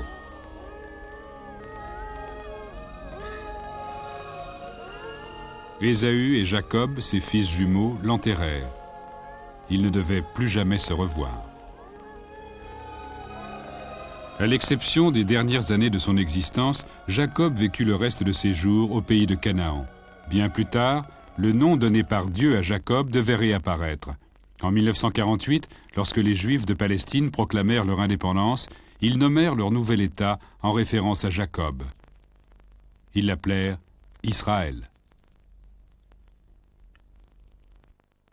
À présent, voici l'histoire de Joseph et ses frères, qui va nous conduire d'Israël en terre d'Égypte. Joseph était le fils de Jacob, le petit-fils d'Isaac et l'arrière-petit-fils d'Abraham. Il naquit quelques 200 ans après la naissance d'Abraham en Israël, mais ses aventures le conduisirent vers le sud, dans un dangereux périple vers l'Égypte. À l'inverse d'Abraham, d'Isaac et de Jacob, Joseph ne s'adressa jamais directement à Dieu, mais reçut les messages du Seigneur dans ses rêves, qui en ces temps lointains étaient considérés comme des voies de communication divine. Cette histoire captivante est celle de Joseph, l'homme au songe et à la tunique multicolore. Vous découvrirez comment ses frères tentèrent de le tuer, puis le vendirent en esclavage, et comment il survécut pour devenir avec le pharaon l'homme le plus puissant d'Égypte.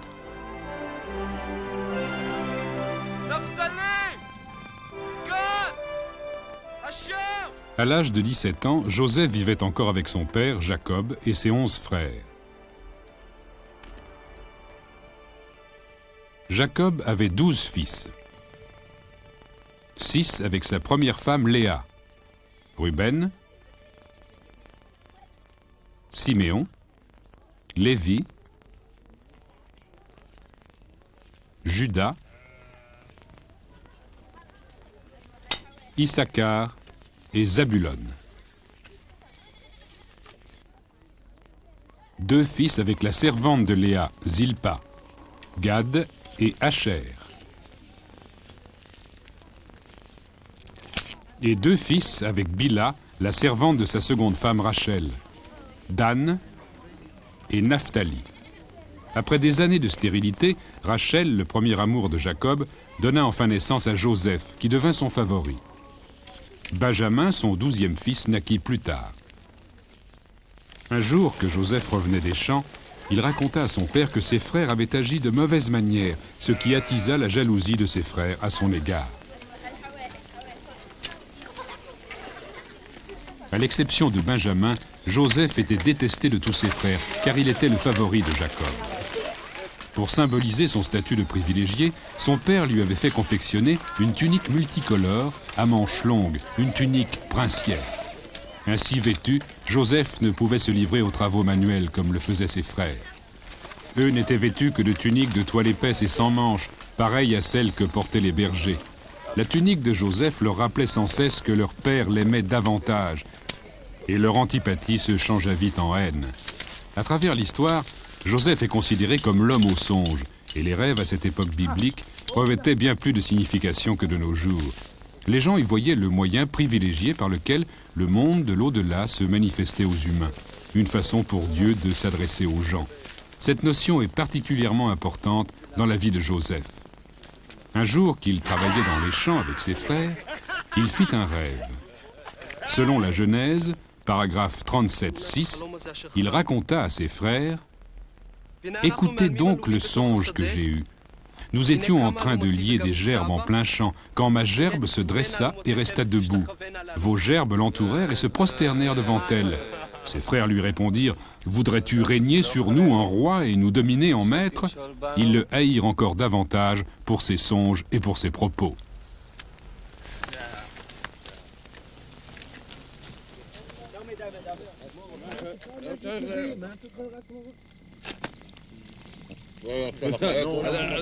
Puis Joseph fit un autre rêve dans lequel ses frères se prosternaient tous devant lui, et lorsqu'il le leur raconta, leur haine se changea en fureur.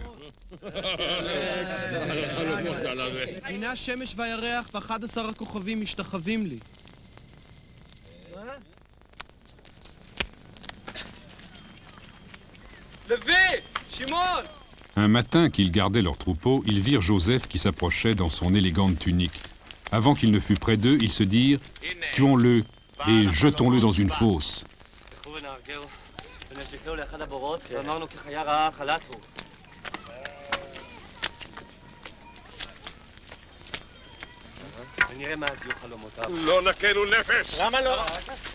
Mais Ruben, le frère aîné, déclara « Non, ne le tuons pas, ne répandons pas le sang, jetons-le au fond de ce puits à sec, ici, dans la nature. »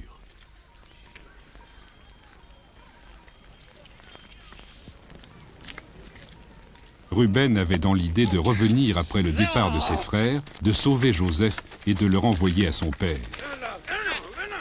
Et ainsi firent-ils. Ils attrapèrent Joseph, lui arrachèrent sa tunique et le jetèrent au fond de la fosse.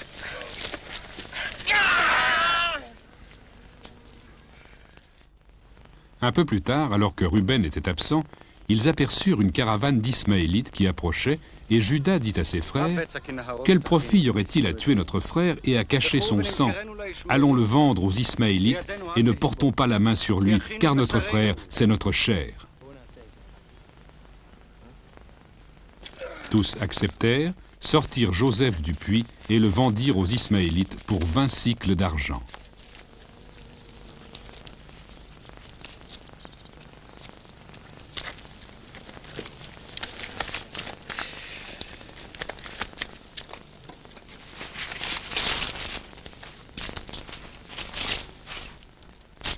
Puis ils décidèrent de déguiser leur crime. Ils tuèrent un bouc et trempèrent la belle tunique de Joseph dans son sang, afin de faire croire qu'il avait été dévoré par quelque animal sauvage.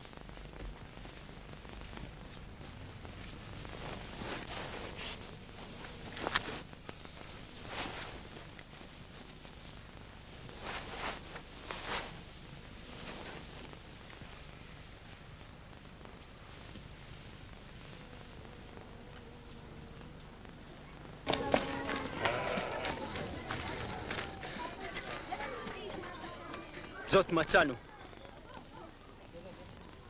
הקרנה, הכתונת בן ההיא אם לא.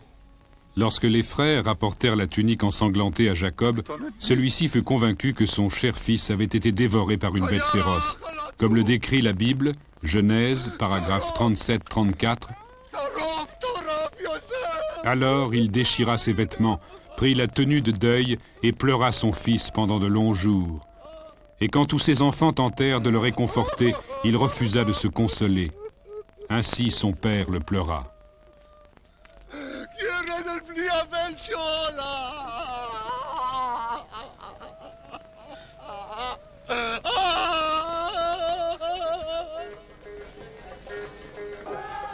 Jacob ignorait que son fils Joseph était en vie.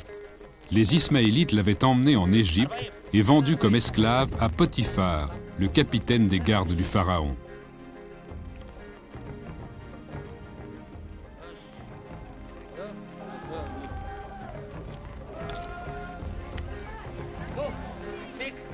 Dieu pourtant continua à veiller sur Joseph, comme il est décrit dans la Genèse, paragraphe 39, 2. Son maître l'Égyptien vit que le Seigneur était avec Joseph et qu'il faisait réussir entre ses mains tout ce qu'il entreprenait. Joseph trouva grâce aux yeux de son maître qu'il attacha à son service. Il le prit pour majordome et lui confia tous ses biens. Le Seigneur bénit la maison de l'Égyptien grâce à Joseph. La bénédiction du Seigneur s'étendit à tous ses biens, dans sa maison comme dans ses champs.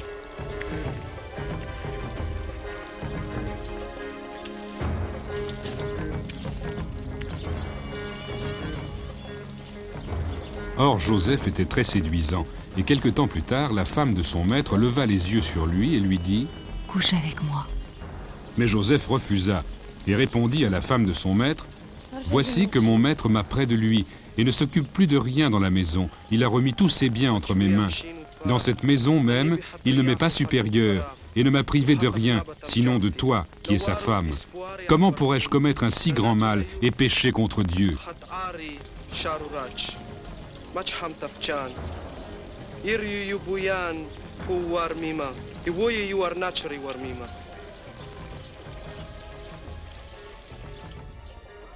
Mais la femme de Potiphar n'avait de cesse de le harceler jour après jour. Il faisait de son mieux pour l'ignorer et ne pas lui parler.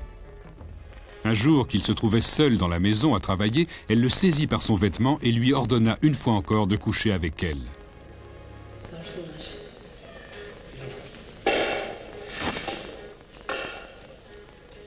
Abandonnant sa tunique, il prit la fuite.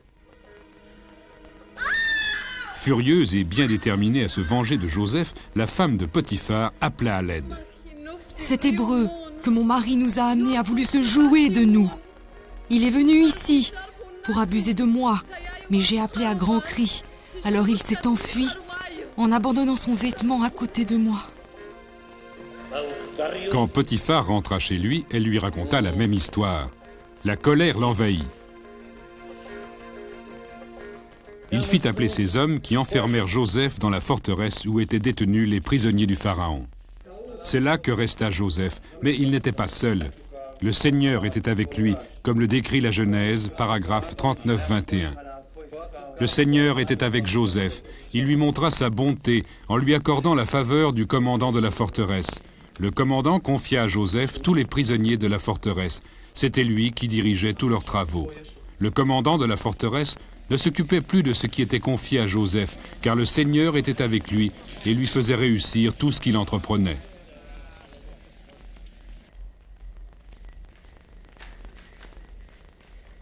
Peu de temps après, deux nouveaux prisonniers arrivèrent. L'un était le grand échanson du Pharaon et l'autre le grand panetier. Ils avaient commis une faute à l'égard du roi et ce dernier les avait fait jeter en prison. Ils furent confiés à Joseph afin qu'il s'occupe d'eux en raison de leur statut important.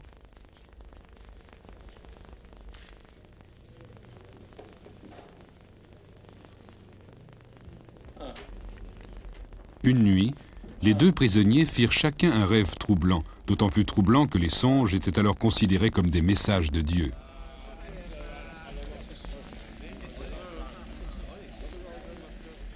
Lorsque Joseph vint les trouver, il vit qu'ils étaient bouleversés et leur demanda quelle en était la raison.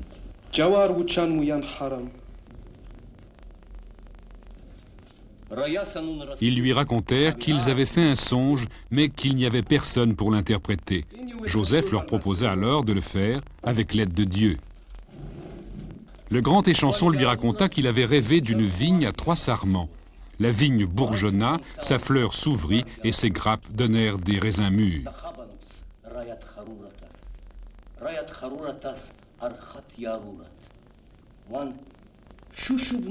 Le grand échanson tenait la coupe du Pharaon entre ses mains. Il prit des grappes, les pressa au-dessus de la coupe, puis tendit cette dernière au Pharaon. Joseph lui dit alors « que les sarments de la vigne représentaient 3 jours et que d'ici 3 jours, il retrouverait son statut de grand échanson au service du Pharaon. Joseph ajouta, « Quand tu auras été relâché, souviens-toi de moi, et sois assez bon pour parler de moi au Pharaon et me faire sortir de cette prison. Je n'ai rien fait pour qu'on me mette en geôle. » Lorsque le grand panetier entendit l'interprétation favorable qui avait été faite du rêve de l'échanson, il s'empressa de raconter son propre rêve. Dans son rêve, 3 corbeilles de gâteaux étaient posées sur sa tête et la plus haute était remplie de toutes les pâtisseries qu'affectionnait le Pharaon. Mais des oiseaux vinrent et dévorèrent les gâteaux.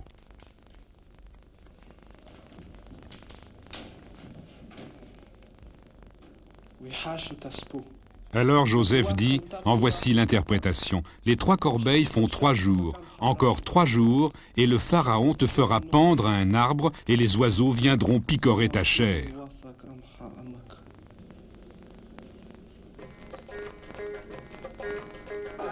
Or, le 3e jour, qui se trouvait être l'anniversaire du Pharaon, celui-ci offrit un festin à tous ses serviteurs.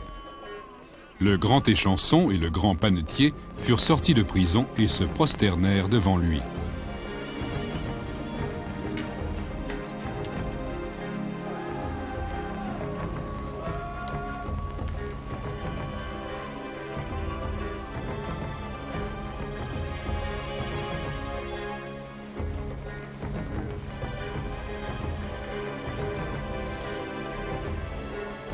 Il rétablit le grand échanson dans ses fonctions et celui-ci plaça une coupe dans les mains du Pharaon.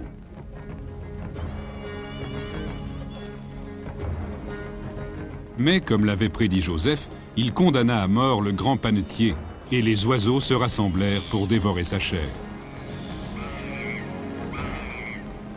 Pendant ce temps, Joseph resta en prison. L'échanson avait oublié sa requête.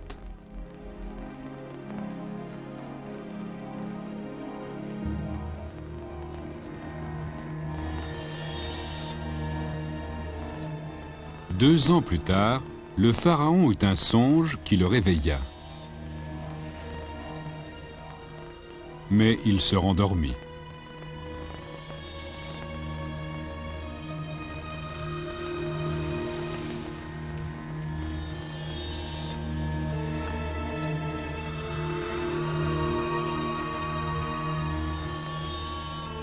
Cette même nuit, il fit un second rêve.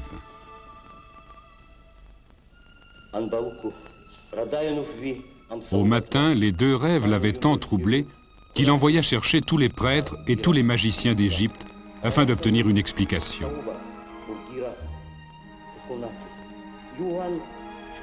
Mais personne ne put les interpréter. C'est alors que le grand échanson se souvint de Joseph. Il parla au Pharaon de ce jeune esclave hébreu en prison qui savait interpréter les rêves. Le Pharaon envoya immédiatement chercher Joseph.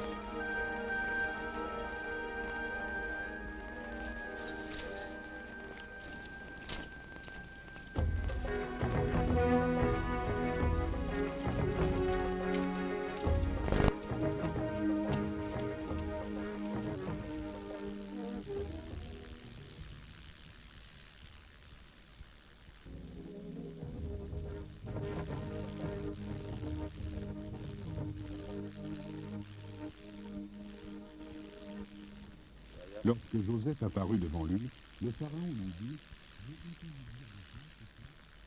« Joseph expliqua une nouvelle fois que ce pouvoir lui était transmis par Dieu. Ce n'est pas moi, c'est Dieu qui peut en donner une explication satisfaisante. » Le Pharaon lui dit alors « Dans mon rêve, je me trouvais sur les bords du Nil, et je voyais sortir du fleuve 7 belles vaches qui se mirent à paître dans les fourrés. Puis, 7 autres vaches montèrent après elles, chétives, affreusement maigres, qui dévorèrent les 7 vaches grasses du début. Dans mon second rêve, j'ai vu 7 beaux épis bien remplis qui poussaient sur une seule tige. Puis 7 épis durs, rabougris et desséchés par le vent d'est germèrent après eux. Les épis grêles engloutirent les 7 bons épis. Joseph répondit au Pharaon, « Pour le Pharaon, il n'y a là qu'un seul songe. Dieu vient d'informer le Pharaon de ce qu'il va faire. 7 années de grande abondance vont venir dans le pays d'Égypte. Puis surviendront après elles 7 années de famine, et l'on perdra le souvenir de toute cette abondance au pays d'Égypte. La famine épuisera le pays. Le songe a été répété 2 fois au Pharaon pour montrer que la décision de Dieu est définitive et qu'il ne va pas tarder à l'accomplir.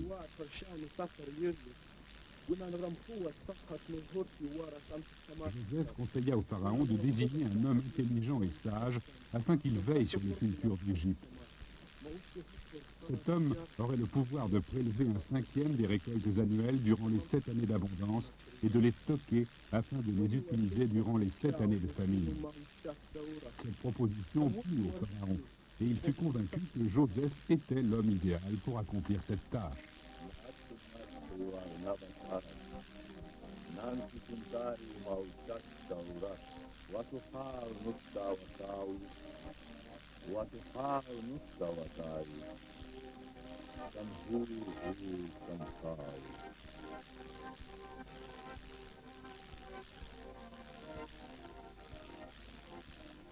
Il retira de sa main l'anneau royal qu'il passa à la main de Joseph.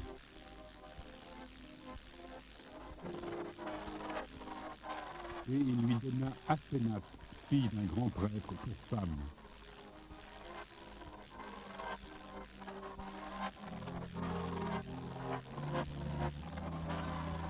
Joseph avait alors 30 ans, et à l'exception du grand pharaon, il était l'homme le plus puissant d'Égypte.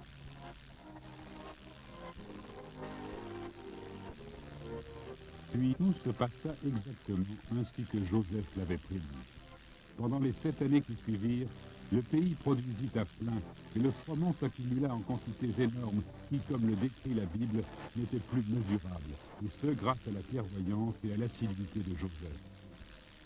La vie de Joseph fut elle aussi plus qu'abondante. Il avait obtenu un grand prestige, une grande fortune, et Asenath lui avait donné 2 fils. Pourtant, Joseph restait très humble. Selon la Genèse, paragraphe 41-51, il dit « Dieu m'a permis d'oublier toutes mes souffrances et ma séparation d'avec les miens. Dieu m'a accordé des enfants dans ce pays où j'ai été si malheureux. »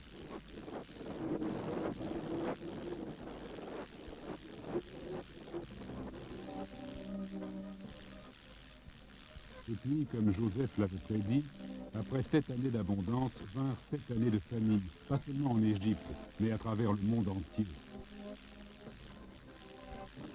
Joseph continua son travail et veilla à la redistribution du grain. Non seulement il y avait assez de grain pour tous les habitants d'Égypte, mais également pour tous les autres peuples. Comme le décrit la Bible, tout le monde venait en Égypte pour acheter du grain à Joseph.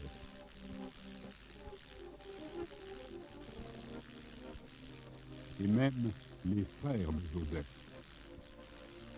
Lorsque Jacob, le père de Joseph, entendit dire que l'on trouvait du grain en Égypte, il envoyait ses 10 fils aînés, car la famine sévissait aussi très durement au pays de Canaan, et Jacob était désespéré.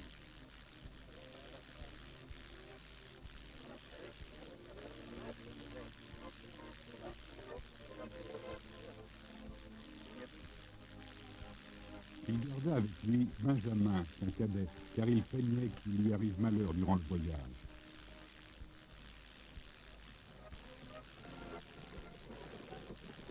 Lorsque les 10 fils de Jacob arrivèrent en Égypte, ils furent reçus par le tout-puissant Joseph, et ils se prosternèrent devant lui.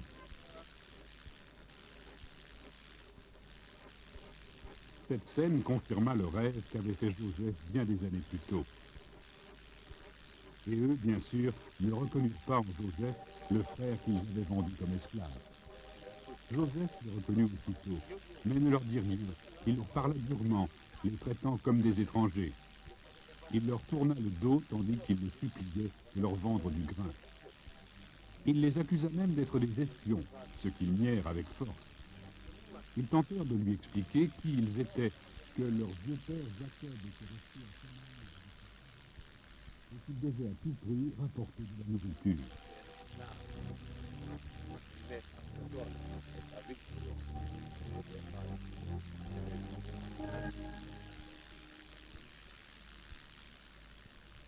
Il ne voulait pas les croire et les jeta en prison.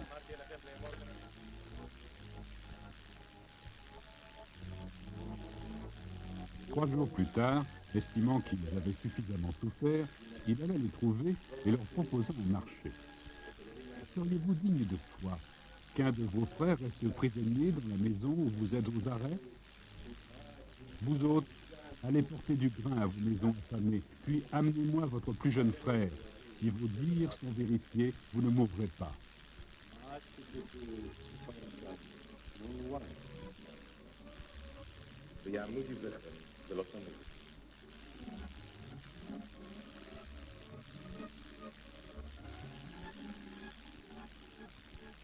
Les frères acceptèrent la proposition et discutèrent entre eux de la situation fâcheuse dans laquelle ils se trouvaient.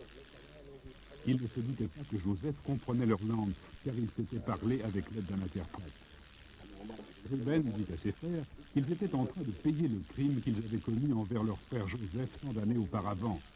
Ne vous avais-je pas dit, ne faites aucun mal à cet enfant, vous ne m'avez pas écouté. Nous devons maintenant payer le prix de son sang.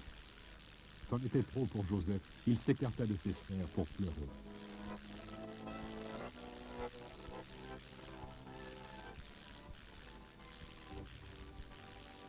Puis il revint vers eux et choisit Siméon pour otage.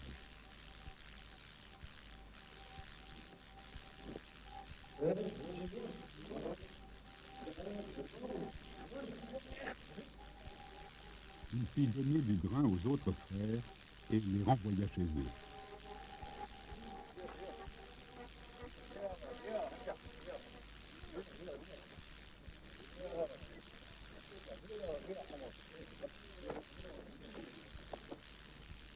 Lorsqu'ils arrivèrent au pays de Canaan, ils racontèrent à leur père ce qui leur était arrivé en Égypte.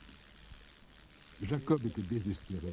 Selon la Genèse, paragraphe 42-36, il s'écria « Vous m'avez déjà ôté 2 enfants, Joseph n'est plus, Siméon n'est plus, et Benjamin, vous me le prenez. Mon fils ne descendra pas avec vous, son frère est mort, c'est le seul qui me reste. »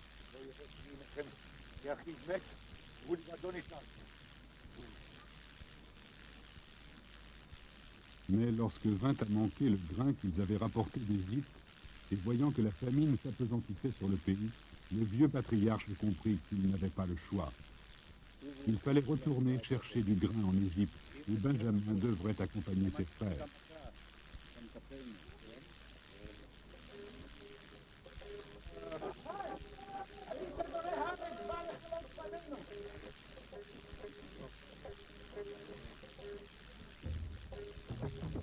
Lorsque les frères arrivèrent en Égypte et se présentèrent à nouveau devant le puissant Joseph, ils furent accueillis d'une toute autre manière. Joseph était très ému de voir que Benjamin accompagnait ses frères. Il ordonna à son majordome de les emmener dans sa maison et de tuer une bête. Ils mangeraient tous ensemble.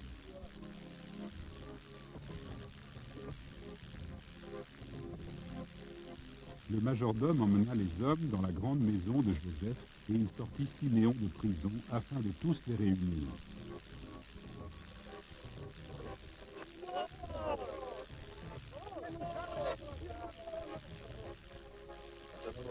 Joseph les rejoignit à midi et leur posa des questions sur leur père. Il s'intéressa particulièrement à leur plus jeune frère, Benjamin. Personne ne reconnut Joseph. Selon la Bible, avec lui, ils burent tous leurs sous, ce qui contrastait avec l'accueil froid et hostile qui leur avait été réservé jusque-là. Puis Joseph ordonna à son majordome de remplir leurs sacs de vivres, autant qu'ils pouvaient en porter.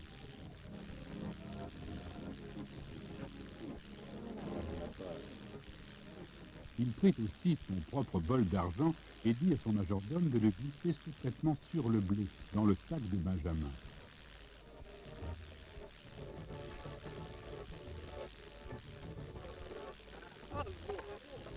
Au petit matin, les frères se mirent en route.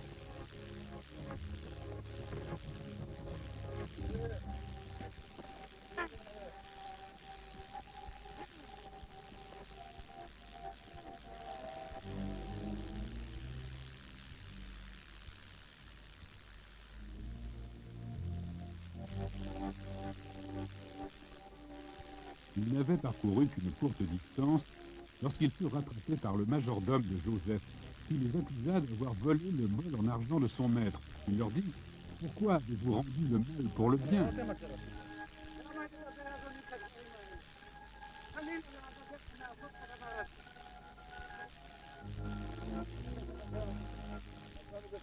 Naturellement, les frères furent abasourdis et nièrent violemment. Il serait abominable que tes serviteurs commettent de telles actions.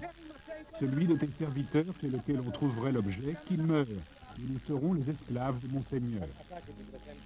Eh bien, qu'il en soit comme vous dites, répondit le majordome. Toutefois, seul le coupable deviendra mon esclave. Les autres seront libres. Le majordome se mit à fouiller chaque sac. Il commença par celui du plus âgé des frères.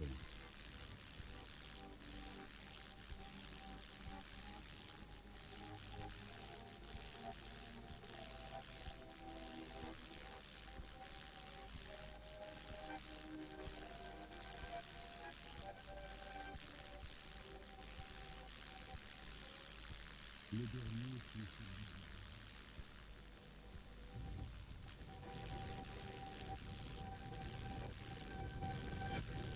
Et c'est là, bien entendu, qu'il trouva le bol en argent. Alors les frères se mirent à crier et à arracher leurs vêtements de désespoir. Comment pourraient-ils jamais expliquer cela à leur père? Ils rechargèrent leurs ânes et retournèrent en ville.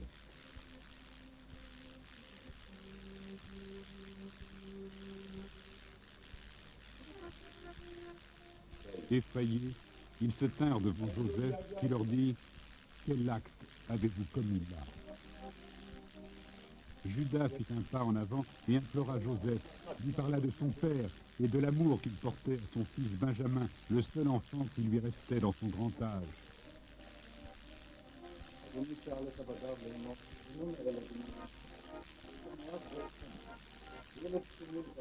Il termina son plaidoyer en implorant Joseph de le prendre lui comme esclave et de laisser Benjamin retourner avec ses frères.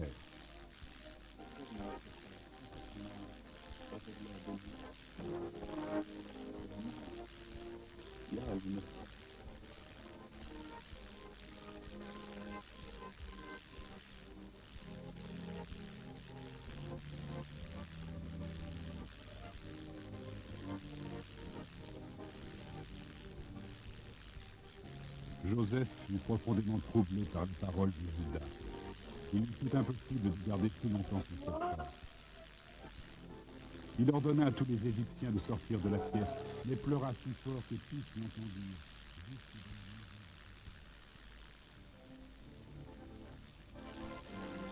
Les frères en furent consternés.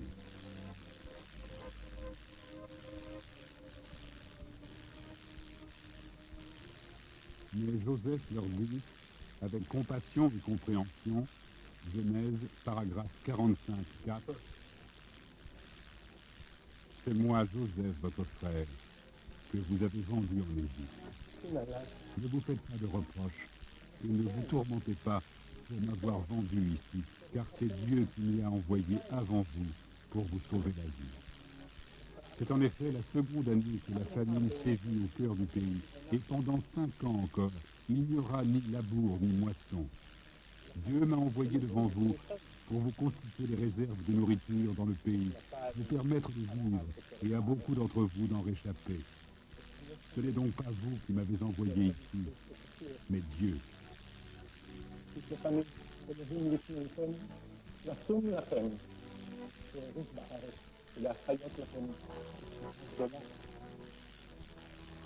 Lorsque le pharaon apprit que Joseph avait retrouvé ses frères, il en fut très heureux.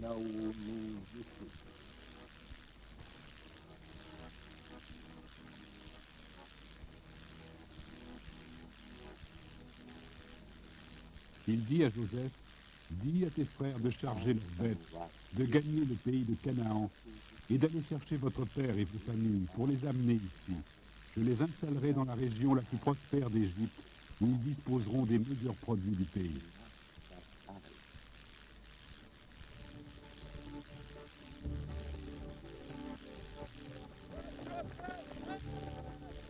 Lorsqu'ils rentrèrent chez eux et que Jacob entendit leur récit, que son fils Joseph était en vie et qu'il régnait sur le pays d'Égypte, il fut stupéfait et commença par douter de leurs paroles.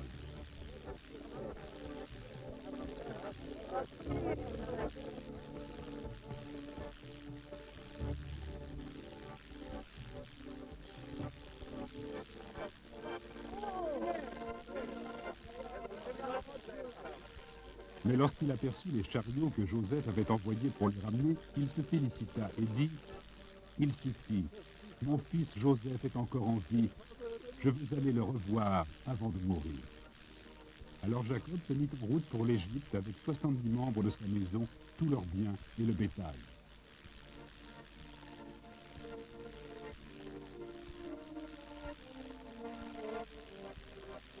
Ils firent une halte à Beer-Séva, et Jacob offrit un sacrifice à Dieu.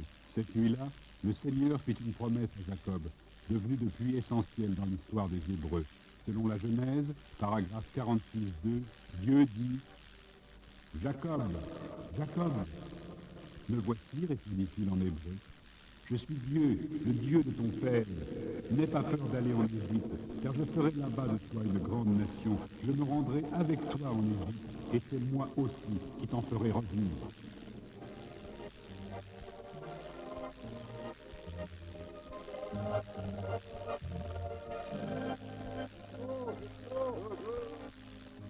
Lorsque Jacob et toute sa famille arrivèrent en Égypte, Joseph les présenta au Pharaon, et Jacob bénit ce dernier qui se montra aussi bon qu'il l'avait promis.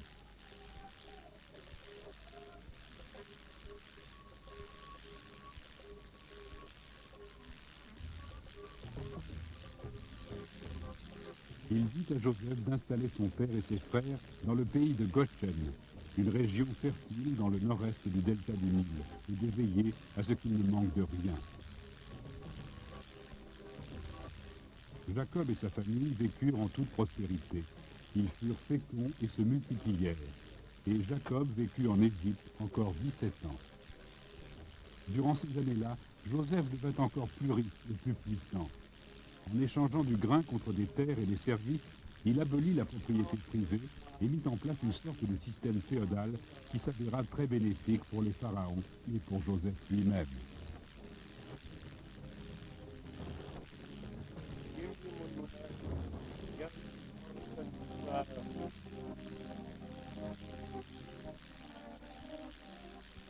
Puis un jour, une triste nouvelle arriva.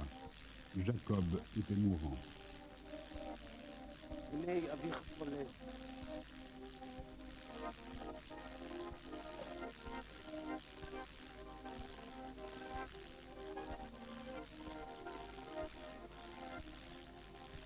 Alors Joseph prit ses deux fils, Manassé et Éphraïm, et alla au chevet de son père. Jacob bénit alors Joseph et ses deux fils.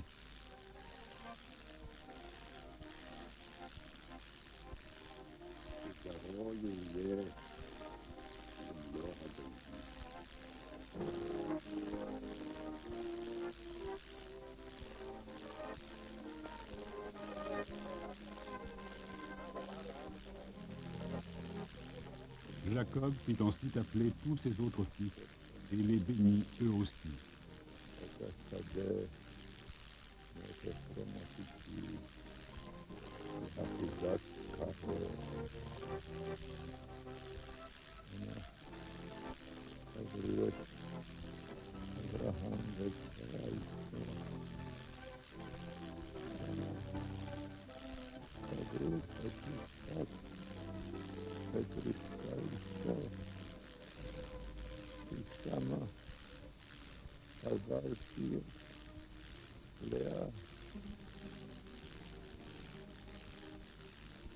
Entouré des hommes portant chacun le nom d'une des 12 tribus d'Israël, Jacob le patriarche rendit son dernier soupir.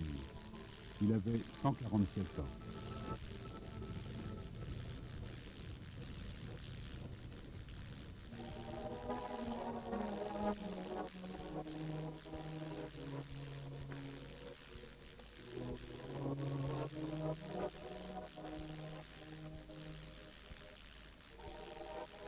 Joseph et tous ses frères transportèrent la dépouille de leur père dans le pays de Canaan et l'ensevelirent dans la caverne de Mamré.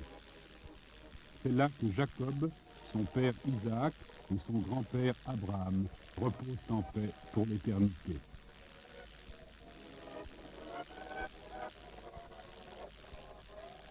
Joseph retourna en Égypte. Il attendait une multitude de petits-enfants et d'arrière-petits-enfants. Il vécut jusqu'à l'âge de 110 ans. Et lorsqu'il mourut, son corps fut embaumé et déposé dans un sarcophage en Égypte.